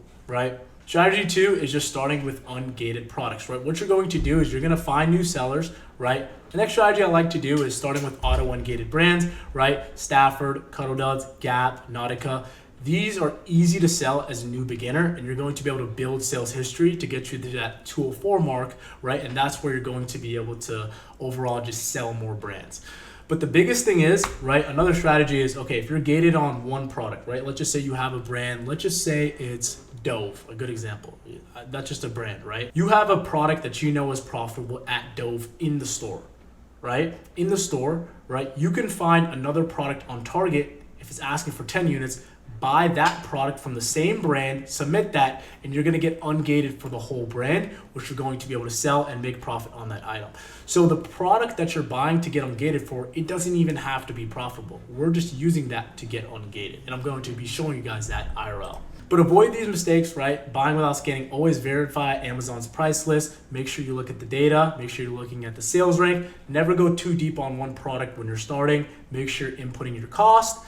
And yeah, make sure you're inputting your costs. But retail arbitrage is overall great if you have less than 1 to 2K, right? You could create your Amazon seller account. You could visit a clearance aisle, start practice scanning, multiple products, right? And overall just get better and better. This is the best way to have your account set up and make progress with only a couple of $100s to your name. I'll give you guys, when I first started and I was doing retail arbitrage, I had $500 to my name. So I had to be very selective on what products that I could pick, right? So make your first 200, 500 from test purchases, track which products sell the fastest, and reinvest your profits into proven winners. But now I just wanted to give you guys a clear overview. Now I'm going to take you guys into the store and we're going to show you guys exactly how to source. If you guys have never done retail arbitrage, we're looking for name brand products. So anything that has a brand, anything that sells on Amazon, literally anything. So we're just going to start scanning using our SellerAmp software app. You guys might see just some random makeups. I see a ton of profit. We're just going to go ahead and find it right now. We're going to get our SellerAmp software. Let's see some brands. Salon Pacific. So we're going to go ahead and scan it. Pantene. I know Pantene's a good brand. A lot of people shop for Pantene on Amazon. Let's see if it scans. Guys, so I scanned this over here. I know this over here sells on Amazon, but it's not pulling up. That's okay. We're just gonna manually put it in, right? So that's a $3 profit, 52% ROI. Great interactions, guys. We try to put on for the community, man. So guys, when you're first starting out, this is gonna be your best friend, the clearance rack. You can get any product you want at the lowest possible cost. This is on clearance for $6. Over here, our product is 8% ROI, 50-cent profit. That doesn't meet our criteria. Just go on to the next product. There's a bunch of products out here. We're just gonna keep looking, man. Just have fun with it. Put some headphones on and start scanning. This is on clearance for $2, and on Amazon, it's going for $10. Banger product. This is literally $3.70 profit, 185% ROI. Beautiful. The thing is, it doesn't sell. Look at this. It's over 150K buyer seller rank and there's no sales badge. Estimated sales is 12. It only sells 12 times a month. This product is not gonna move. We're gonna have to pass on this. All right, guys, we found this Echo style gel over here for $3.99. Let's see if we could find it at a profitable enough price to resell it on Amazon. Okay, so $3.59. It does sell. $3.59. It's not profitable. Let's keep going. So the clearance rack wasn't that good. It looks like someone already went to the store. So we're just gonna go ahead and look somewhere else. All right, what's up, guys? Now we're here at the, what is this place? This is the toy section. I guess I haven't watched Dragon Ball Z in 10 years. We'll see if this is gonna make us some profit. So we're getting this over here for $12.99 and on Amazon it's selling for $30. We're gonna input our $12.99, $5 profit, 37% ROI. Sells 50 plus times a month. This is beautiful. What we can do, there's some people FBMing. So let's just go $27.99. We're gonna have to bring the price down a bit. I would FBM this. It would probably be like a $7 label. So let's see if we could FBM this. It would actually be more profitable to FBA this at a higher price, right? So I'd just go 30. I'd just send this into Amazon, don't have to worry about it. Let's put this into the cart. I think there's 2 units of these. We're just gonna go ahead and put these in. Toys are literally free money.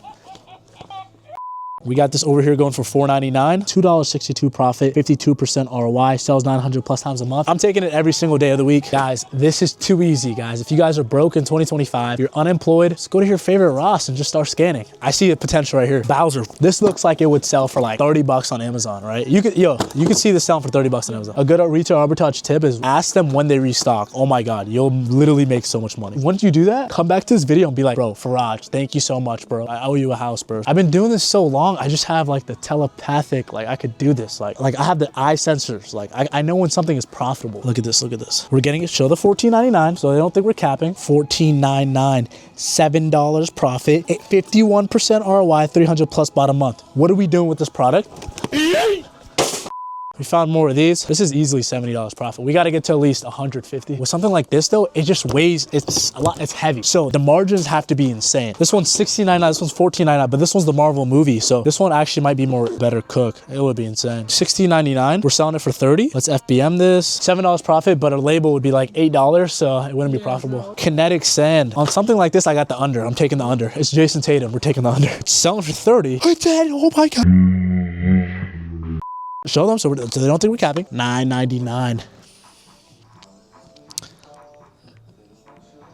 That's $7 profit, 73% ROI, sells 100 plus times a month. Are you kidding me? You're not broke, you're just lazy. I'm gonna sell this on Amazon, getting it for $9, selling it for $30. Welcome to America. Guys, we're just skimming through. Like if we really locked in, you know, if I was really scanning everything, this cart we would need multiple carts. But right now we're about like $100 in profit right here. Kinders, I've sold this before. I know it's profitable. $199 over here. Let's see how much it's going for on AMZ. All right, bro, buy box is at $9.50. Let me explain to you guys because I'm gonna drop some chill sauce. The difference between Amazon and like eBay or something, there's like, let's just say I listed this, I'm getting on this listing, I don't have my own listing. Like there's only one listing. So there's one listing and there's 99 sellers on Amazon, or there's like 10 sellers on one listing. On eBay, there would be 99 different listings and each listing would have one person. A lot of prices, you know, you're like, what should I buy? Which one's good? You go on Amazon, whoever has the most competitive price, whoever has the fastest shipping will always win. So we're gonna go over here, $199, sells 200 plus times a month, $3 profit, 147% ROI. That means for every $1 I spend, I'm making $1.40. Cut. That means for every dollar I spend, I'm getting $1.40 back. That is literally insane. That's a money glitch. Well, guys, I think you guys get the point. The thing about Ross, the locations are kind of iffy. I kind of like Ross, but I think there's better areas out there because the thing about this is we're only getting one of these products. We're only getting 2 to 3 units, right? These other stores like Marshall's, if you get lucky, you get like 7 to 10 units. Ollie's, you could get bulk. And like when they restock, you get bulk. So in this video, we're gonna see if Marshall's has good products to resell on Amazon FBA, right? We're doing retail arbitrage today where we go ahead, we buy products for the low and we resell them for the high on Amazon. We're gonna see how much money we can make in 1 hour reselling name brand products on Amazon. If you guys already don't know who I am, my name is Faraj Nice on literally all platforms. I've resold hundreds of thousands of dollars in profit, reselling name brand items in the past year and a half selling on Amazon. And I've also taught over 100 people how to start and scale their Amazon business. Without further ado, let's go ahead and see how much money we could print from Marshall's. We have this product over here. We're getting it for $6.99 over here. Sells 400 plus times a month. Our max cost is $5 though, so it's a little above. And that doesn't meet our criteria over here. 50 cents profit, 88% ROI, right? There's good sellers on this listing, right? But Amazon is dominating the buy box. So even if this was profitable, I probably wouldn't go for it. Understanding how to use the software, SellerAmp and Keepa is gonna be one of the highest leverage things you could do, because anybody could just go out and, you know, these numbers. It's really hard not to look at software. The thing that's gonna separate you from the other sellers that are just getting this and scanning blindlessly is being able to read the data efficiently as possible. I'm gonna slap labels. I don't want to fulfill them myself. I'm just gonna slap label. Amazon's gonna handle fulfillment. Amazon's gonna handle literally everything for me. Just a low leverage task and I'm lazy. Guys, I made thousands of dollars reselling name brand pet dog treats, so don't sleep on the little niches. These little dog trees, you only need one successful ASIN, right? I could probably scan all of this and I'm guaranteed I would find a profitable product. But for time's sake, we're not gonna do it. All right, guys, people ask me what is the most profitable place to scan profitable inventory at. 100% the clearance section. It's just so easy to find profit. So we're gonna start over here and we're gonna find a banger soon. We're getting this product for $4.99 and it's selling for $27.39. This is the power, oh my God, 267% ROI. That's literally insane. There's one seller on the listing though, Amazon Germany. We're good. But these prices at the clearance racks, you can't beat them, right? So if you're too lazy to come do this, 1 to 2 hours a day, then just stay broke. Okay guys, so we're getting this product over here for $8.99 right now. That's $19.99. That's $2 profit, 22% ROI. That's not bad. Let's check the other numbers. Okay, somebody's winning buy box at 1950 FBM. Okay, so Amazon's dominating 92% of the buy box. So I'd probably stay away from this anyway. We don't want anybody dominating more than 70% of the buy box because there's just not enough space for us to kind of get on the listing, right? So I would kind of avoid that and I just keep on scanning. Guys, we're getting this for $8 over here. And on Amazon, it's going for $18.54. $1.76 profit, 22% ROI. Let's see who has won the buy box. Okay, so the buy box has been shared. People are winning the buy box at $26 though. 2 weeks ago, somebody won it at $23. This product is kind of tanked right now. The buy box is kind of tanked right now. The buy box went down to $18. We can see that 10 days ago is at $22.95. What I can do is I could bring it back to $21.99. And if there's a lot of FBM sellers on it. If I go FBA $21.99, I would be able to win the buy box because Amazon's gonna favor me over the other sellers because I'm fulfilled by Amazon. My shipping is gonna be faster. It's just gonna be fulfilled by Amazon. There's 4 units over here. That's a quick $20 profit. Chocolates over here, we have 10 units, 10 times 5. That's $50. So we're up $70 in like 30 minutes. All right, guys, so we found about $70 in profit in like 40 minutes. That's pretty solid. This store didn't really have much. It's not the biggest Marshalls, right? There's bigger Marshalls. And it looks like it got cleared out a bit. So I'd say Marshalls is, on the scale in this series, Marshalls is about 7 out of 10. It depends on the Marshalls. But I mean, it was overall a successful experience. That was like $70 an hour, so I'll take it. In this chapter, we're gonna be doing a full breakdown on reverse sourcing. Okay guys, let's go ahead and get into reverse sourcing. Let's go ahead and get into it. So we have this product, Boots and Barkley Cat Wave Scratcher. It sells 100 plus times a month. Offer count's going up. Price is going down a bit. Right? It's going down to 31, 32. Sneak in here, get some sales, right? But we don't want to buy too much of this because it only sells 100 plus times a month and there's 200 people on here, right? So now we're going to see if we could try to find it at a profitable enough price to resell it for the high on Amazon. Let's go ahead and get into it. So as you can see, Kohl's has it for $15.99 over here. $15.99. We're gonna plug this in and we're gonna see. So it went from $24.99 to $19.99 to $15.99 with code savings. That is insane, right? We have the sale over here, $15.99. Let's let's put that in. We're gonna FBM this and let's see how much profit we can make. So for $15.99, there's probably 2 pounds, probably gonna be a $7 to $10 label. $15.99, it's 0.99 over here, right? $1 profit, 6% ROI because it kind of tanked down over here. If we were here about a month ago, we'd be able to sell this for 34, 35. So let's just put 35 over here, 35. And our margin would have been $5 profit, 32% ROI. But that's not the case. Probably be able to sell this for about 30. So how can we kind of, make money on this item or even get more out of this item? Because we're kind of late to this item. What do we kind of do? How do we find more products out of this item? I got lucky, I found one. How can I do it? I'm going to answer that right now. Before we even get started, let's try to salvage this product over here, because I taught you guys the card bear discounted gift card strategy. And if we can see, we're getting it from Kohl's. Kohl's has a $10 percent off gift card over here. So let's input that into our buy cost and let's see what our updated margin actually is. So updated margin is 2.61, 18% ROI.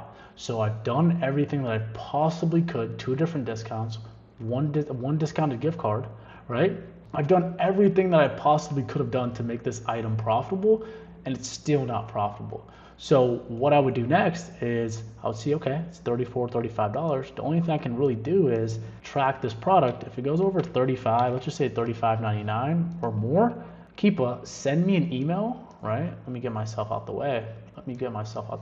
Keepa, go ahead and send me an email, and I'm gonna be tracking this product for a year. Keepa, go ahead and send me an email. And whenever it's profitable, if the discount is still there, we're gonna be able to go there and still make money. So this product, we can't make any money on that, but what we can do is find some sellers on this listing, right? Find sellers that were here kind of early, because these are the quality sellers. So I see this guy over here, IO Key. See this guy over here. Want to go through his storefront. I like going through storefronts, and I like going through these storefronts with Seller Amp actually. So we're gonna go over here. We're gonna pull it up over here. And we're gonna see how many products that he's actually selling that can be profitable, right? So looking over here, intensive professional tint remover. All you would do when you're reverse sourcing, it's very simple business model. Click on Google. Okay, this guy's getting this for $14.95. He's selling it for $13. I'd have to get it at a max cost of $10 to I'd have to get this for 50 plus baht, max cost 10. Right now, the stuff is going for, if I look over here, it's selling for 23, and we can get it for intensive universal current, we get it for $14.95. We don't even know if this is an authorized supplier, right? You could look, $17.95. Could probably be a discount on this, but I just don't like the margin. I think he has more stuff in his storefront. If we could look at this Chewy Bones dog treat, let's go to Google. Let's go to Amazon. Let's see if we could sell this for a profit. 100 plus baht per month, 100 plus baht per month. You go 0, 100 plus baht per month. Offer count is completely flying up, right? Completely flying up over here at 13. These FBM guys, once these FBM guys sell out, these FBA guys will come back and win. I'm not worried about them. I'm going to be listing this at $18 over here. Now we just need to find this at a good enough price to sell it on Amazon from this guy's storefront. So over here, we're going to go on Google, go on Wiggles. Okay, so this listing, this product over here is selling for $6.99, 6 ounces, but it's in a 2-pack. Right? It's in a 2-pack for $16. So we have to get it at a really nice price. So we have to get crafty over here. We have to really, get in our bags. So buy 3, right? Buy 3 and get the 4th select. So that's already 25% off of there. So we could do, and we could do auto ship too. So we could auto ship to me, quantity 4, because we want to do buy 3 and get 4 free. View cart and check out. One of them should be free. Buy 3, get 1 free. And then I'm not even done yet, guys. I'm not even done yet. I'm gonna look at Card Bear and I'm gonna see if PetSmart has a gift card. This is, once you learn arbitrage, you'll never shop normally ever. Oh, 15% off. Oh my God. Oh, this is a cook. Okay. Shipping. Let's proceed to checkout. I kind of want to get the last price. 12.57. 12.57 divided by 12.57, wait for 4, that's insane, 4 units, right? Divided by 4, each unit cost is, this is before the, let me get myself off the way, 3.14 times 2, this is our buy cost, this is before the discounted gift card. Let's just say tax, we'll move it up to 7.5, I'm just estimating. Even if we do 7, okay, let's say our buy cost is 7, right? We're gonna have to loop this. We're gonna have to place multiple orders to get, this actual margin. Let me actually sign in. We're getting about 2% cash back over here. We're not gonna even count that, right? I just wanna see what shipping is gonna be. All right, guys, so shipping is going to be $6. That did affect our buy cost over here. Usually when you buy enough, they give you free shipping, but we can't, the limit for the auto ship If we buy too much, it's not going to apply to all of the units that we buy. So whichever one we're getting a better deal off of, we're going to use that. But 19.32, right, that's for 4 units, so we're going to divide it. We're going to go 19.32 divided by 4. 4.83 is our buy cost per unit after shipping. We're going to times that by 2 because it's a 2-pack. So our buy cost is 9.66, but that's before the discounted gift card. So let's go into here after shipping, 9.6, and then we're going to go 15% off over here. So 15% off, that's going to put us at, break even.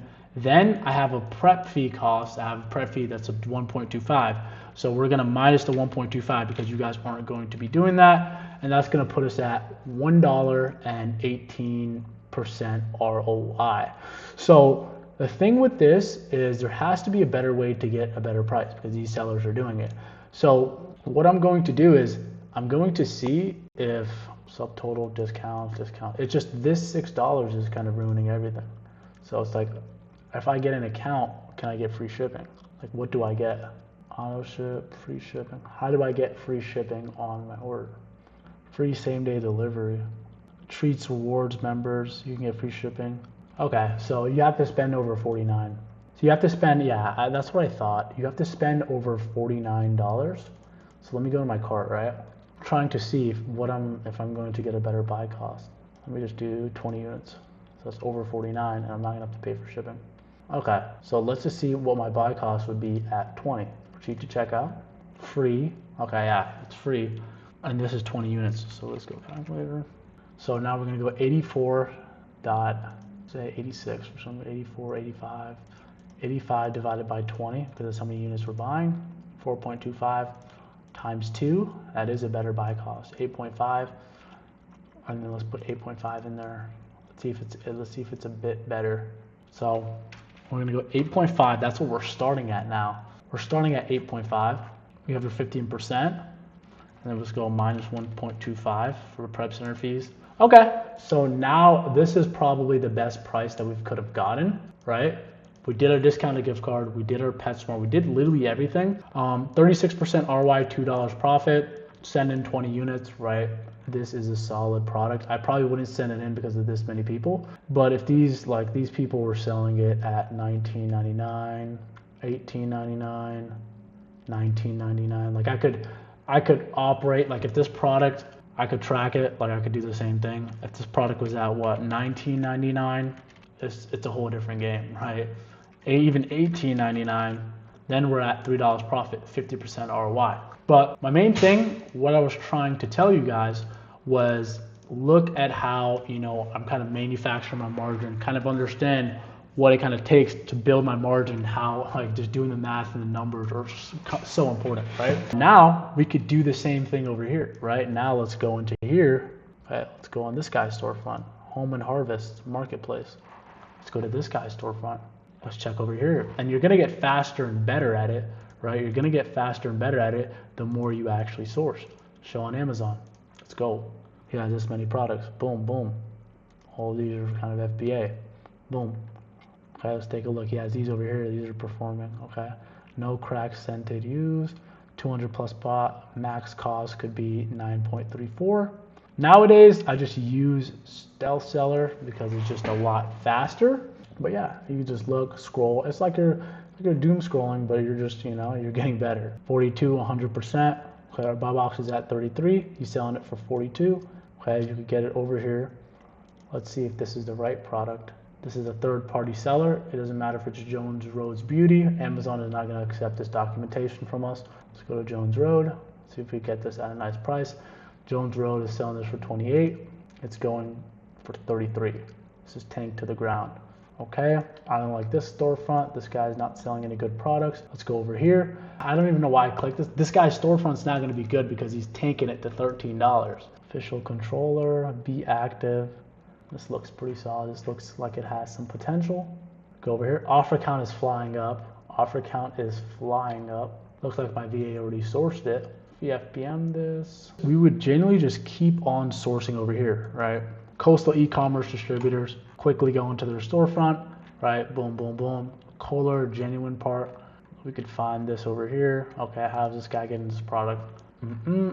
Check, just scan it immediately. Okay, looks like these guys are kind of getting IP complainted, right? Because all these people are getting kicked out. Go on Google. Okay, they're going for what? 5.87 plus 6% off.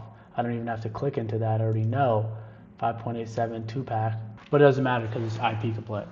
In this next segment, I'm gonna be showing you guys exactly how to analyze products so you can consistently make, profitable buys and not have to spend money on inventory that doesn't sell or that ruins your account. Let's go ahead and get into it. This is gonna be a full Amazon FBA product analysis. If you've already been selling on Amazon, you've probably been going through some products that you think aren't profitable or you don't know how much to buy, and that lack of information has probably been costing you some money. So in this video, we're just gonna go in depth with it right now. So let's go ahead and get started. So first we need to talk about the keep a chart fundamentals, right? The biggest thing is how can we look at a chart and see if we should buy it or not, right? The first chart we're gonna be looking at is the pink chart, that's the price history. Second one is the yellow line, that's monthly sold. And the second and third one is the green one, that's the offer count over here. Obviously, I'm gonna go ahead and show you guys an example from an actual graph. So we have this Full Cheeks hamster gerbil, right? We have this product over here, it's going for $16.75. There's no sales badge, right? So we don't know how much this product is actually selling per month. But if I look at the past 3 months of data, right? This is the second chart. Each one of these questions, each one of these chart is gonna answer a question. So the second one over here, I wanna see how much this product sells for, right? And we're gonna go to the buy box and we're gonna see, okay, if you go down over here to FBA, people are selling it for $12.99, but the price rebounds to 16.5 and it keeps going to 16.5. So people are winning at 16.5 over here. Next, I want to see how much this product actually sells. So this product sells 50 plus times a month, and it goes 50, then it goes no sales badge. So this listing probably sells about 30 to 40, 40 times a month. Next thing I want to look at is the sales rank, because we can see, right, sometimes the sales rank is going to give us how much this product is actually selling for and how much it's actually ranking for on Amazon. So over here, if we just look at the sales rank, right, we can see that this product has been performing pretty well. Last December it was at 100K, but now sales rank is at 48,000. So this product is performing a lot better. So if I were to do a prediction, this product can go up to 100, 200 plus sales a month. And there's only 11 people over here. But the biggest thing is I don't really care how many people are on here. I want to see how many people actually have competitive pricing, because that's the people who we're going to be competing on. What you see that happens is some of these sellers, they don't have competitive pricing, so they're not even in contention to win the buy box. And understanding that is going to differentiate to see if there's actually 5 sellers that have competitive pricings that have opportunities to get sales, and if there's 20. So right now, let me get myself out the way. If you look over here, other sellers on Amazon, that means that there's 11 people, like there's 11 from $13.99 on the top right over here. So I'm gonna go to these, I'm gonna see how many people are actually selling, right? So this guy has a competitive price, this guy has a competitive price, this guy has a competitive price. But this guy at $23.79, he's not gonna win buy box until all these other people sell out. $18.41. This guy's winning. This guy has a competitive buy box. So all these people that are listed at 23, they have to wait for these other people to sell out. So me making a decision based on this, there's only really 4 to 5 people with competitive pricing over here. And as you can see, now when I look at the data chart and I look at buy box statistics, okay, these people that are priced competitively, they're all sharing the same amount of buy box over here. That means this is a product that we can get on and we can get sales on. We could sell 10 to 20 units a month pretty easily, right? Go to 1675 over here. And that is exactly, right, that is basically the fundamentals, right? Higher price equals slower sales, lower price equals faster sales, right? So that's the keep a chart fundamentals. This is exactly, how we know if something actually sells or not. Now the next things to see is actually the critical red flags to watch, right? So the first one is Amazon's on the listing, right? So if Amazon's on the listing, that might not be always, like the end of the listing, right? You could still get on the listing sometimes, but you have to look at these. You have to check historical Amazon's pricing. You have to have must break even at Amazon's low price. So what I mean by that is if Amazon comes back on the listing, right, and they undercut you, would you be able to match their price, and would you be able to break even and not lose money on that listing? So, and another thing you have to look at to see if Amazon comes and goes, unpredictably.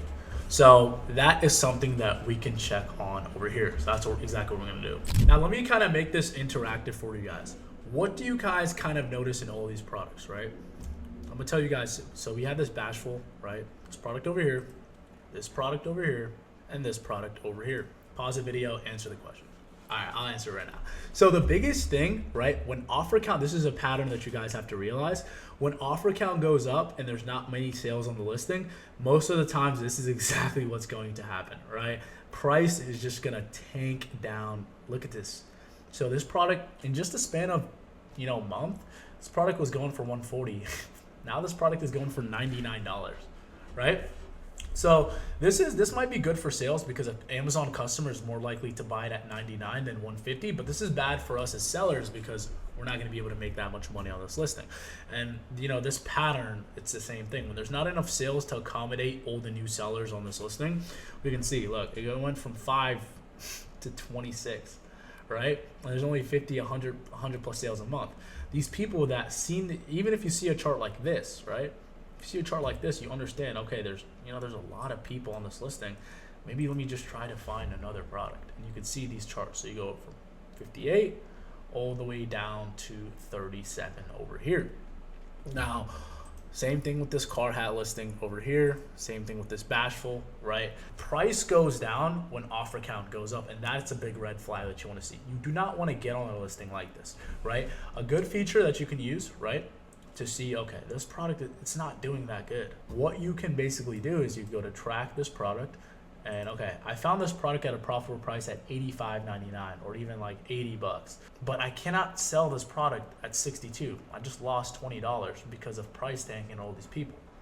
What tends to happen with these type of products is they tend to rebound. People forget about them, right? And 2 to 3 months, they're back to 80.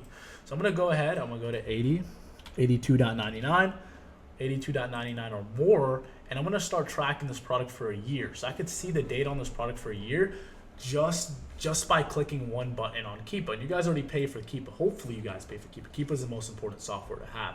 So what I'm trying to kind of explain by this is understanding the patterns. That's gonna put you in another state on Amazon. When you can look at these charts and make an educated decision backed by the data, that's when you're going to ascend as an Amazon seller and you're really becoming a business owner. A lot of these people, they're coming into this business model and they're kind of guessing.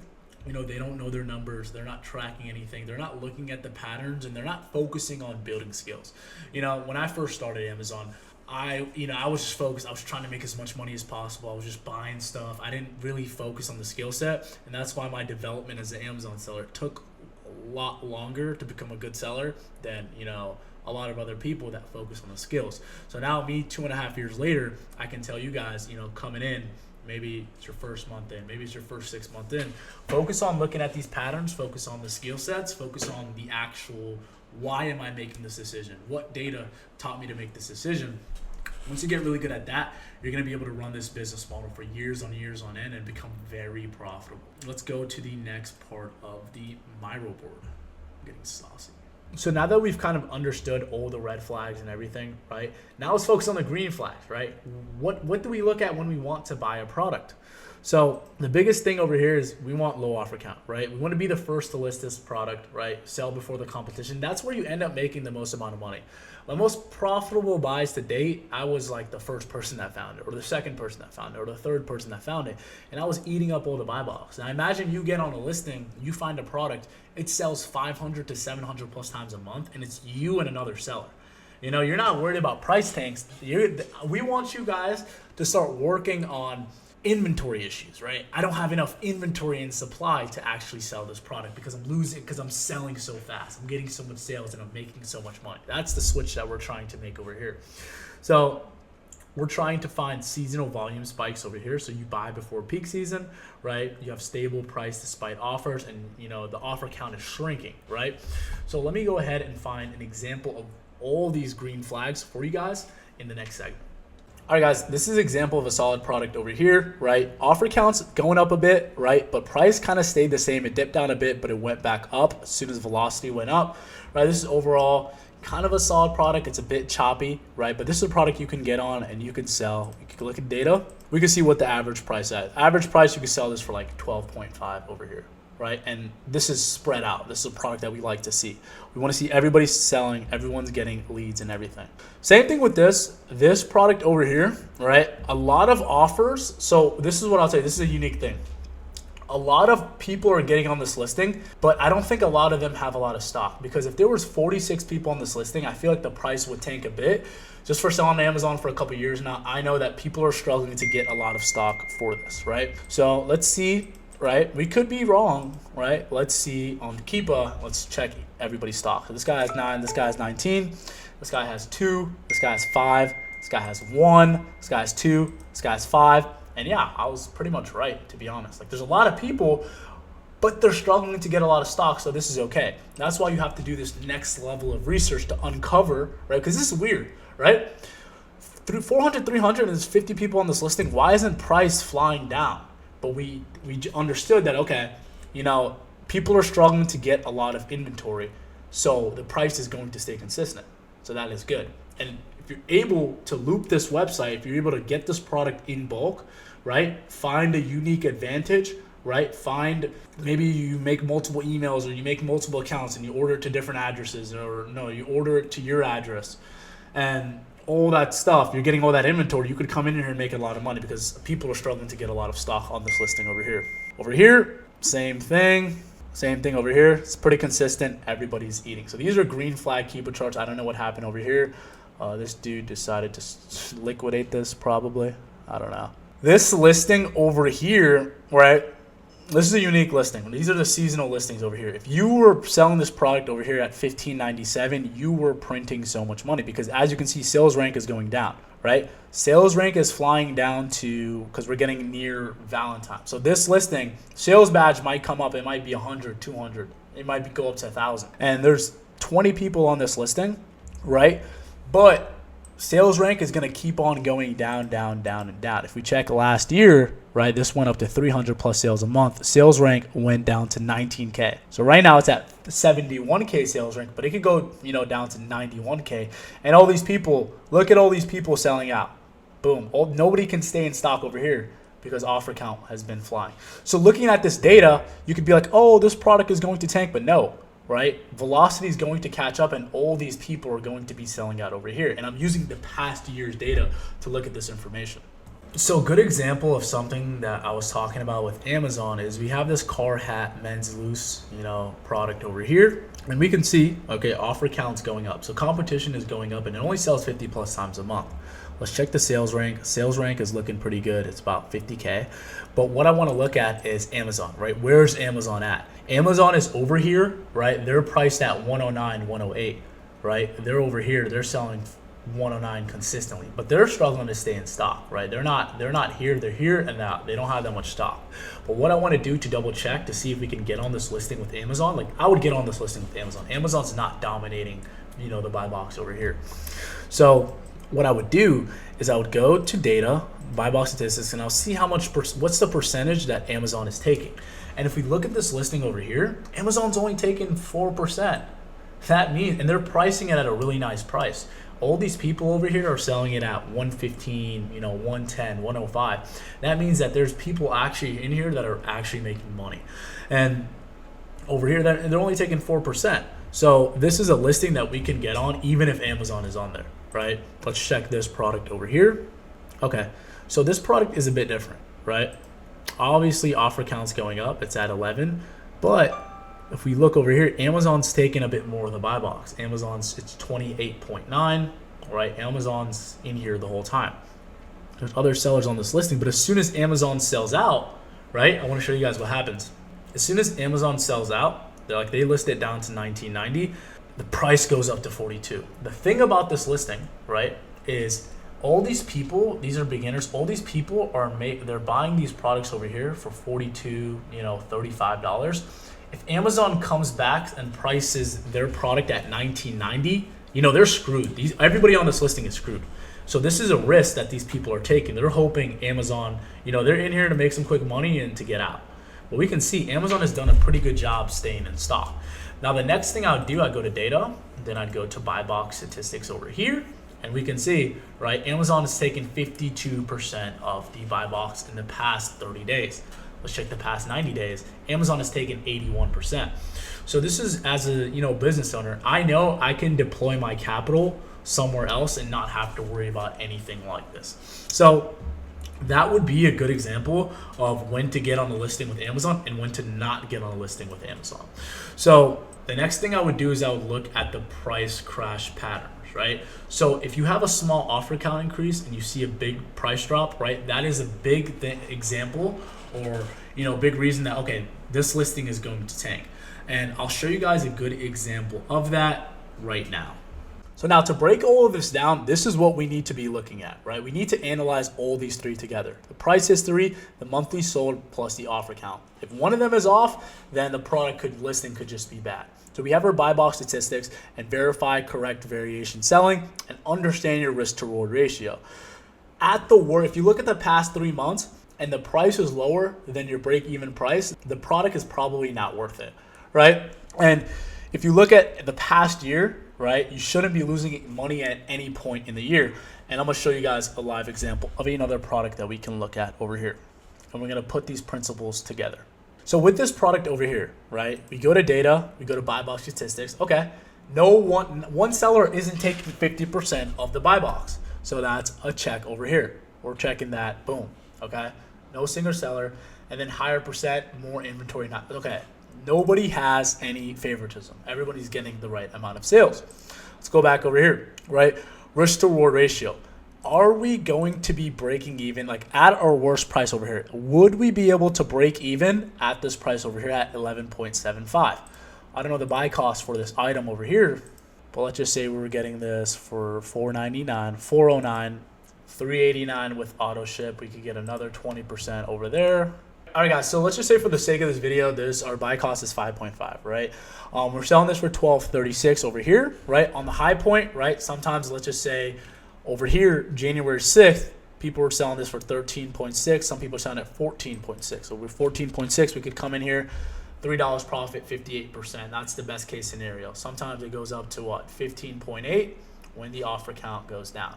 But we have to check the last 3 months. Over here, somebody sold it for 11.75. Big seller came on, and he sold it for 11.75. So if it got tanked to that and we need to liquidate it, would we lose money? So 11.75. Our worst case scenario, we'd be breaking even at 60 cents, 11% ROI. And that's a risk that I'm willing to take because 13.6, 13. But most of the times, if we go to the data and we look at the average price that these guys have been selling it at, this guy has won it at 12. This guy has won 4% at 14. This guy has won 5% at 13.26. So I'd probably want to sell this at 13.26, and I'd be okay with getting 36% ROI, $2 profit, right? And that's how I would be able to tell my risk to reward ratio over here on that listing. Now, if you do this every single time when you're buying your products, it's going to be really hard, and you follow everything that I showed you in the checklist, it's going to be pretty hard to lose money with Amazon FBA. Now, here's how you should be doing your sustainable online arbitrage model, right? The first most important thing is going wide and not deep, right? So 10 to 20 different ASINs and never, ever over leverage on one product, right? If your business depends on one brand, one product, you don't really have a business, right? Amazon could come anytime and just take that brand away. And now, 100% of your business is taken out. Next thing is have your buy sheet over here. Always monitor the products that are selling, right? The sell-through rate, and see exactly how fast, like the velocity, how fast you're getting your products in, how fast you're sending it to the fulfillment centers, and how fast they're selling. Tracking that is one of the most important things because you can see how fast your money is actually turning. What products, and brands usually takes longer to sell, and what products and brands that, as soon as it checks in, it just melts, right? Obviously, working with order limits, if you know a brand, just like I told you guys with that product, if you know that a brand, right, has really good order limits, people aren't able to get a lot of inventory, that's a good replenishable product because even if, the listing, a lot of people come on, worst case scenario, right, the price is never going to tank like crazy. Optimizing shipping speed is super important because you could optimize your shipments and you could send them to Amazon's fulfillment centers and they check in 1, 2, even 3 days, right? And even sometimes even a week, 2 weeks if it's optimized. Amazon shipping's like the logistics has been really good recently. They could sell through in a week or two. That means you're turning around your money faster and your cash flow is going to be great. Now here's some common mistakes to avoid. Only using SellerAmp, not Keepa, right? You need Keepa. Keepa is the most important thing. Not looking at historical charts, right? Buying unlimited units, right? From sites like Webstront, over leveraging on one product, and buying products when an offer is already peaking. That's one of the worst things you can do. Now to finish off this section, here's some core principles over here, right? Finding profit is easy, but the thing is, being able to analyze if this product is good for us right now, that's going to be the biggest thing. Have control over your business, right? Don't over leverage on 1 to 2 products. That's the worst thing. You don't have a business. You just have a side hustle that's depending on 1 to 2 brands. Practice makes perfect. The more products you review, right, the more feedback you get. That's why I love mentorship, because the thing is, with our students, what we do is they send their products in a ticket, we review it for them. So if it's good, we tell them why it's good. If the product is bad, we tell them why we didn't like this, why we wouldn't purchase it, and then understanding how many they should actually buy. Healthy margins equals high sales volume. Next thing is healthy margins, right? If you're getting healthy margins, is way better than just orange bars on Amazon, right? The biggest thing is actually making money with the business. We're not chasing sales, we're chasing profit. In this chapter, we're going to be going over how to use Keepa Product Finder to find profitable products at a consistent rate without having items tank. All right, guys, the next strategy we're going to be using is Keepa Product Finder. So not only are we going to use Keepa to actually see, what products are profitable, what the offer count, how many times it actually sells, we're able to be actually find products with the Keepa Product Finder over here, right? This is probably the thing that separates most Amazon sellers with advanced sourcing. Reverse sourcing is good and everything, but the only issue is you're gonna be reverse sourcing a lot of products that other sellers have already found, and sometimes the deal is already gone or sometimes it's already tanked. The thing with Keepa Product Finder, the thing I love about it is you're going to be mainly sourcing brands. Hey everybody, welcome to this training module. In this section, I'm gonna show you guys exactly how to use Keepa Product Finder to discover profitable items you could flip on Amazon in 2025. Now I know what you're thinking, right? There's so many tools out there, right? Why Keepa Product Finder? I already have SellerAmp and everything, but most sellers are sleeping on Keepa Product Finder because they don't even know it exists, or it just looks too complicated over here, right? Once you understand how to use this properly, this tool becomes a gold mine for finding products that are actively selling, increasing in price, and available for you to actually sell right now. But in this module, you should know how to navigate Keepa Product Finder without getting overwhelmed, right? The exact filters you need to use to narrow down millions of products into just a couple of hundred profitable winners. And we're going to be giving you our personal presets that we use to find profitable products every single day. So the first thing we're going to look at is, what is online arbitrage Keepa Product Finder, right? Buying online products from online retailers at a lower price and reselling them for a profit. We already know that, right? So the main question you guys are probably asking right now is why actually use Keepa Product Finder? Like, this looks so confusing, I don't even want to do it. But the thing is, Keepa Product Finder is actually one of the quickest ways to sort through products and find profit opportunities in this guide. And by choosing the right brands and experimenting with the settings, you can discover selling opportunities that other sellers just aren't capable of finding. With reverse sourcing, everyone's storefronts is public and everything, right? So if you're copying somebody else is probably copying you, which is effective, right? You still can make, tens of thousands of dollars in profit, but we want products that we can replenish every single day and know, okay, this product is going to make me X amount of money every single month. And the way to do that is by finding products that are hard to find. So break down on how to use Keepa Product Finder, right? Find a starting point. Take a product you previously sourced before or a brand that you're interested in that you know that you could sell as a third-party seller. And all you're basically going to do is you're going to open up in Keepa Product Finder. You're going to look at data, and in filters in KPF, you're going to go sales rank 1 to 100, right? You're going to take the name of your brand. You're going to do new offer count, 30 to 50, buy box. And then for buy box, you're going to use Amazon or third-party seller. It doesn't matter because some listings Amazon is on. They're only on at like 10, 20% of the time, right? You could filter through the catalog. You look for plus 50 badges or more, as well as a decent amount of active sellers. So this is what the product finder actually looks like over here, right? You have sales rank, historical, you have buy box, and you could actually be like, hey, I want products from 29 to 200. Right? If you want Amazon to be out of stock, you can put them over here, right? Same thing with the offer count, same thing with the sales rank. And you can customize your searches and you can narrow down each brand over here. But now I know when you first see the screen, it can look overwhelming. There's tons of filters, drop downs, and options. Like most people see this and they immediately just close the tab, right? And I'm going to break down. So now that we're a couple of hours in, right, we've learned a lot, we're ready to go, we're putting all this in, we're putting notes in. I know you guys are tired of hearing me talk. If you guys are at this point in the video and you haven't taken a break, congratulations to you. You guys are going, you're actually focused. You're ready to actually make money this year, right? I'm going to bring on my partner in Two Nice Profits, Adam for Profit. He's an amazing 7-figure Amazon seller, one of the best coaches in this whole space. But we're going to have him on over here and he's going to explain Keep a Product Finder fully, what presets to you, and how to actually, make tons of money with it. Let's go. Here with my partner, Adam for Profit. He helps our students, get multiple thousands of dollars in profit every single month with his sourcing strategies. Today, he's going to be walking you through some of the stuff that we teach our students, and we're going to be dropping tons of value. Adam, you want to go ahead and introduce yourself and do everything? Yo, how you guys doing? So I've been selling on Amazon for a little over 2 years now. I've learned a little bit about Amazon on my time on this platform. I'm going to show you guys a little bit about Keep a Product Finder and exactly how I use Keep a Product Finder to find profitable products that are in season and replenishable products. So I'm going to show you guys one search real quick on high offer count sourcing. This is where we're using Keep a Product Finder to find listings that a lot of sellers are on.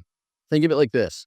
The more sellers that are on a listing, I probably would say it's easier to find. Because the more people there, okay, they found it. They had one Google search, they found the product, easy, bada boom, they're selling it, right? So that's what I'm gonna show you guys real quick. Let me share my site. Before we kind of get into that, one question for the viewers: why is using Keep a Product Finder and using this sourcing strategy, why is it better than reverse sourcing? Why don't they just keep reverse sourcing? Because when you're reverse sourcing, you're putting yourself in a little pool, right? So one thing is very important. When you reverse source, you don't really have a listing to go off of. That's when you reverse source, there's nothing that you're basing your reverse source off of when you first start. You're just kind of doing it. So when you have Keep a Product Finder and you start with that, you're going to help yourself find warm leads that can dive you into reverse sourcing or expand you into Keepa. There's so many different ways we can take sourcing. Reverse sourcing is doing a disservice to yourself. So using that Keep a Product Finder, we're going to find warm leads that will then take us into reverse sourcing or other Keep a Product Finder searches. Let me go ahead and share this for you guys. Let me see. Can you see my screen, brother? Yep. All right, perfect. So guys, what I want to show you first is exactly how to put in this search. It's a very basic search. What we're doing is we're putting in a sales rank from 1 to 150,000. This sales rank is going to help us find products that are selling. So when you think of sales rank, think of 1 being the most popular product on Amazon and 150,000 being the 150,000th best-selling product on Amazon in any category. This is going to make sure those products sell at least a little bit. We want at least more than 50 sales a month. Another big thing we want to do is make sure there's a minimum of 3 to 4 offers. What is this going to do? This is going to help us eliminate all those private label products. A lot of these products that have 1 to 2 offers are either Amazon or a brand direct or private label product. So it's something that you don't want to waste your time looking at. And by, changing that and eliminating that, we're going to save so much time and find more products. Okay. Next, I want to show you guys buy box top seller. Very important. A lot of people miss this part, right? So this top seller percentage, 40%, what this is going to do is make sure nobody has more than 40% of that buy box chart.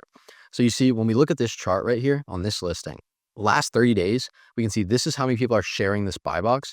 And we would see if someone had 40% of this buy box, it would look like this suppressed listing right now. This is 54%. 40% is a huge amount for one person to have on this saturated listing strategy we're going to be doing. So it's like when you see something like this, it's perfect. So less than 40, you're going to find more products like this. So let me go back here, 40%. And then lastly, we're going to put in a 50 sold in the last month. So right here, bought in the past month, you want at least 50 so we can eliminate some more products. That's just verifying that a product actually sells, right? Yeah, just verifying that it sells and we can actually skip all the products that are less than 50 times a month. So with that search, guys, you see we get something like this. And your searches might not look like mine because you don't have my columns configured. So I'm just going to quickly scroll through these so you guys can copy my columns. And we're just doing that just because we like you guys. Scroll through here, pause the video whenever you want, and you can go through and copy these. Perfect. Next, what we want to do is filter this by new offer count. You can see right here, this offer count is what we're going to filter by. Filtering by the highest offer count, what I think is going to help us find easier products. Because like I said earlier, if everybody is selling something, it is going to be easier to find. So going through here, we haven't eliminated any filters. So we're going to see stuff like that's kind of popular, like this Christmas CD. So it was just Christmas. This is very popular. You're going to find some beauty products. Maybe if you've been selling on the Amazon platform, you might see some certain items that you've sourced yourself, like Monster Jam, for example. Huge Christmas product. This was absolutely massive. And they were buying this from Target. This Chex Mix has been around for a while. Big online arbitrage product. And you can see as we scroll, I'm going to skip a couple of these. I'm going to go straight to the one that I want to show you guys. This Jellycat listing, for example, this is what I have pulled up right now. We can see it sells 1,000 times a month. The ASIN's right here, and there's 68 people on this listing. All we are doing is taking this ASIN, throwing it into SellerAmp, and then we are doing one Google search. So one Google search shows us it was at Jellycat for $28. So we can see right here, $28. This was a huge Christmas product. It's out of stock right now, but we now can backtrace where people bought this. This isn't guesswork. Now we know exactly where people are buying this from. $28, very profitable product directly from the brand. Once you do a little more research, you see they don't really do too much wholesaler brand direct. It's normally one company that sells it. And other than that, it's just all online arbitrage. So here's the biggest part. So we can keep a product finder like we just did. We can expand off of this. We can go back on this product, Jellycat, and we can do a brand search where we literally take the whole Jellycat brand and we tear it apart. But I will save this. We'll go through what I'm about to show you first, and then we'll go back and tear apart the Jellycat brand. So right now, something like this, what we want to do is we see, okay, there's smaller sellers on here. We found this profitable already. We are now sourcing warm leads, not cold leads. A cold lead, we have no idea where anyone found it. We're just sourcing it because we're looking at listings. A warm lead, we found this product profitable, and now we're transitioning over to sell the product because, we found it through Keep a Product Finder. We know where people are buying it from. Okay, it's a warm lead now. So we go take a look at these smaller sellers. Someone with 4 reviews, if you're a brand new seller, he's going to have similar auto ungated products to you. So 4 reviews, he's still pretty new. He's probably getting just that 200 sales. What were you about to say, Faraj? Well, Adam, just for the viewers, right? Why should a seller, right, for the viewers, why should a newer seller reverse source somebody with less than 10 to 15 reviews other than a guy that has like 40 or 50? When you source somebody with 40 reviews, what you're going to find is they have a lot more SKUs and products. So when we come to this guy with 40 reviews, you're going to see some of his products are immediately something you will not be able to sell. Nike is a huge brand. Faraj knows this as well. Yeah. Like we cannot sell Nike. That is a restricted brand. Anyone new on the platform is not going to be able to sell this. This product got gated in like early 2024, which means they got restricted, which means there's no eligibility at all to sell this product. So someone like this, he's a little more seasoned. Not everyone's going to look like this. Not going to only have Nike, but chances are the higher the reviews you go, the more likely they might have something you're not able to sell. So sourcing in between that 0 to 15 review range is going to show you new people, relatively new Amazon sellers that are selling similar products to what you are able to get ungated for. So that's why pulling up this guy's storefront, we would try to look at his stuff, see that he's carrying stuff like Paw Patrol. Like this is a product we can go look at. He's carrying stuff like those video games you just saw. Bob's Red Mill. He has 2K, so he probably has the 2026 2K. It's out of stock, so he just sold out of all his 2K. But it's like someone like him has more products that you will be able to go look at.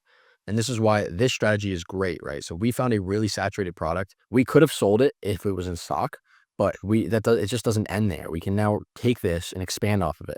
And like even expanding with that, what we also can do is we can save these sellers. This is obviously a Q4 lead, right? A lot of people are trying to sell this for Christmas. We expand, we take these sellers on here, we save their storefronts. We save them into a software that tracks storefronts, or we save them into a spreadsheet, and we save them to see what they're selling in Q1. Because I guarantee you these products are going to change. These Q4 products they're selling are going to change into different products during Q1. And we're going to have more products that we can start ripping just by saving them and tracking them to see what their replenishable products are. Doing the same strategy before we expand into, the Jellycat search, we can see once you scroll down, I think it was on the second page. I mean, right here, you can see another popular product that people used to sell that Bonkers was very good on PetSmart. I think it's on the second page where you'll see the second product had popped up here. Let's pull it up. Second page. Let's see where it's at. So much time because like you're not sourcing stuff that Amazon's on, or you're not sourcing stuff like wholesale or brand direct products. You're not wasting any time doing that. The whole purpose of this is to, okay, how can I have a big range of products on the Amazon platform? How can I kind of narrow it down as much as possible to fit my current criteria? 100%. That's why I think I lost it. It might have been on the first page, but I'll show you guys this second product here. I was just hoping I could show it to you guys before I went through all the pages. Let's see. Page 1.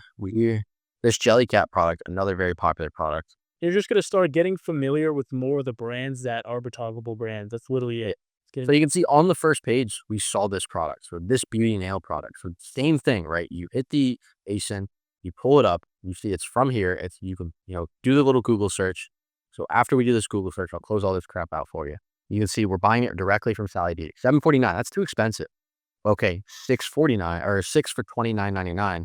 Okay, we're getting a better price point of $5. But now, if you were to take this a step further, you'd know they have a 15% off. And eventually it does just pop up. Or here it is. Look, get 15% off your next online order. So we take this 15% off, and we can do this by, doing it right in here. We can do, we're getting 30. There's 6 products. That's $5 a product times 15% off, which is 85%, which makes Where are you getting it from? Where are you getting it from, CV? Are you getting it from Sally's? from Sally Beauty. Sally's having a gift card or no? Yeah, we can check that right now. So we can go to the cards there. If Sally has any gift cards, that could put us over the edge. Yep, 7.8 from Card Cash. So let's check this out. Yep, so we can get 7.8 off. These are physical, so you have to wait for them to come in the mail. So we'll take this 2 ways. We'll add it and we'll see what we get, and then we'll do without it and see what we get. So without it, we're gonna round up. We're at 8% off.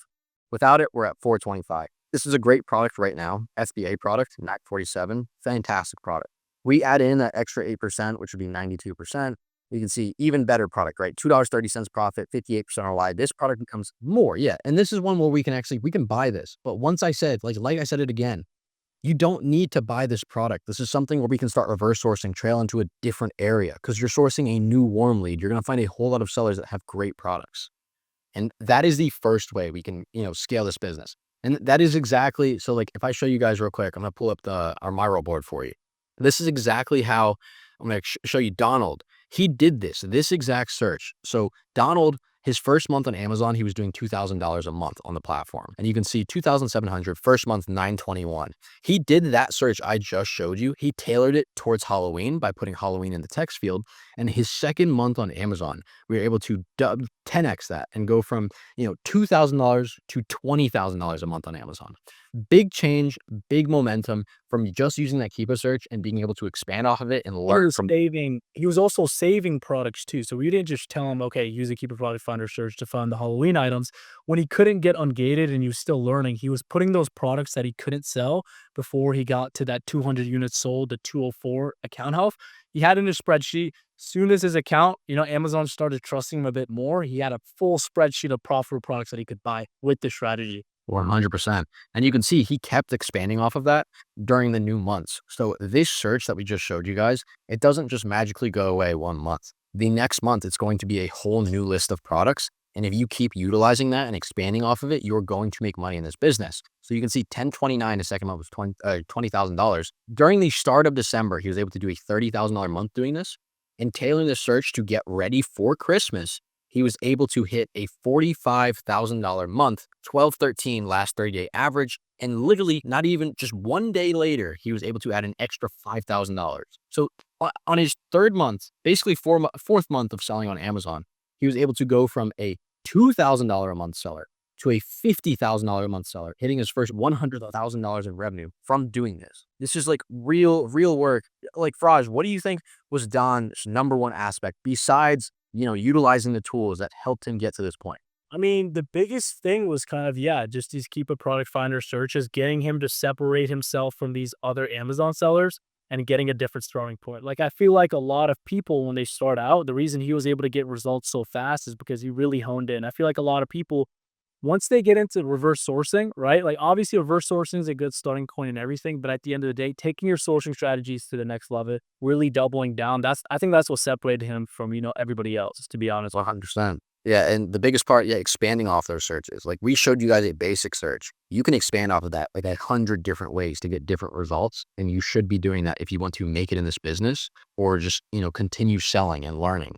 So what I want to do is expand into a different side of this as well. So like I said, I was going to show you guys 2. So the second one I will show you is similar to this one, but we're just adding a keyword filter. So we're adding Jellycat, and we could get rid of some of these filters, but for the sake of simplicity, I'm just going to leave it as is. And we're going to add in the title that we want a brand that is Jellycat. So is one of these brands, we're going to put in Jellycat. You can see there's 2,000 listings from Jellycat. With our criteria, there's 97 products. So Adam, just to make sure the viewers are following and understanding, why would someone do this, and when is a good time for someone to do this? Yeah, okay, perfect. Yeah. So why would you want to do this as even like a new seller? Because when you do this, you are able to find so many similar products to what you were already selling. So we found that one Jellycat listing profitably. So looking at these other listings, we're going to be able to see if we can cross-reference and match to see if these products are also profitable. And from the same spot, we bought the previous product.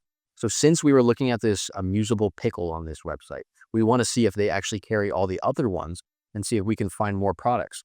And just by the looks of it, so when we look at this search, we're not making this up. You see all these Jellycat products are insanely popular. 67 current offer, 39. These are all like big moving products. And some of these aren't as saturated. When we get down to the 19 and the 18, these are less saturated products. And this is how we expand. Maybe we don't sell that most saturated product because it's out of stock right now. But we look at these less popular listings under the same brand, and you can sell these products. And this is how you take yourself from a $1,000 a month seller to a $50,000 a month seller or a $100,000 a month seller by breaking apart these brands and expanding. As a new seller, this is a huge stepping point to get you out of where you're currently at and expand you off that 1,000 to go to a 50,000. So pulling some of these products, we can just look at a few. We'll look at like this Jellycat chocolate macaroon. So we pull this one, let me grab the ASIN, pull it here. Let's pull it up. And we can see it is in stock right now for $25 at Jellycat, which is a little close, but $25 does actually make us profitable. So something like this, I barely even put any time. You watch me do this right now. We're pretty much at our we are at the 25% ROI pretty much. Even if you add like your 2% cash back, you need that 0.6. Like you are there, and this is a good product to sell then. And an opportunity we can use and scale with this is we can look. Oh, there's no prime offers on this listing. This is a super light product. This is only 1 ounce. What can we do with this? We can FBA this product, and you can see it right here. Once you FBA, you are able to sell at higher price points. So this person, they are probably going to be out of stock very soon. And you can see when we look at these FBA offers, let me see, now they're here. These guys are priced above FBM, and they're not doing that because they don't like money. They're doing that because they can sell this product at a higher price and make money. Why can they do that? Why can FBM go over FBM? Yeah, 100%. So the reason these FBA guys can price higher than the FBM guys is because 2 things. 1, they're sending it to Amazon. Amazon's prioritizing sellers that are using their services. And 2, they have that primary fulfillment. So they can fulfill the orders within 1 to 2 days. You ever wonder when you shop on Amazon and you can see it says, same day delivery or overnight delivery? That's from these prime sellers, and you pay a little bit of a premium, and Amazon only displays their offer on the buy box because they know you'll pay a little bit of a premium to get it tomorrow or the next day, rather than paying some FBM seller expedited shipping, which is, a $12 shipping cost for an FBM seller. You can get it for free if you just have Prime, and they want to push Prime and give you better deals with Prime. So this product, I could sell this at this 46.38 mark, have that 40% ROI, $9 profit, and I'm running a way better profit than any one of these FBM sellers. And even if we didn't do this and we did only one FBM it, we are still making 25% ROI. But if we FBA it, we're almost doubling our profit, which is a fantastic thing to do. More money, more products, more profit that goes back in your bank. You're not doing as much work. You just send the shit into Amazon and you're done. 100%. So guys, those are the 2 searches that are essential for leveling up your business. And we just wanted to kind of share that with you and help you guys grow your business together. Let's do it. Let's get after it. Thank you so much for coming on. Let's go. Yeah, no problem. If you guys got some value from this video, if you guys want to work with us one-on-one to see how we can start or scale your Amazon business and add at least $12,000 to your business and get you ungated in 2 categories, click the link down in the below to watch the free training, and I'll see you guys in the next one.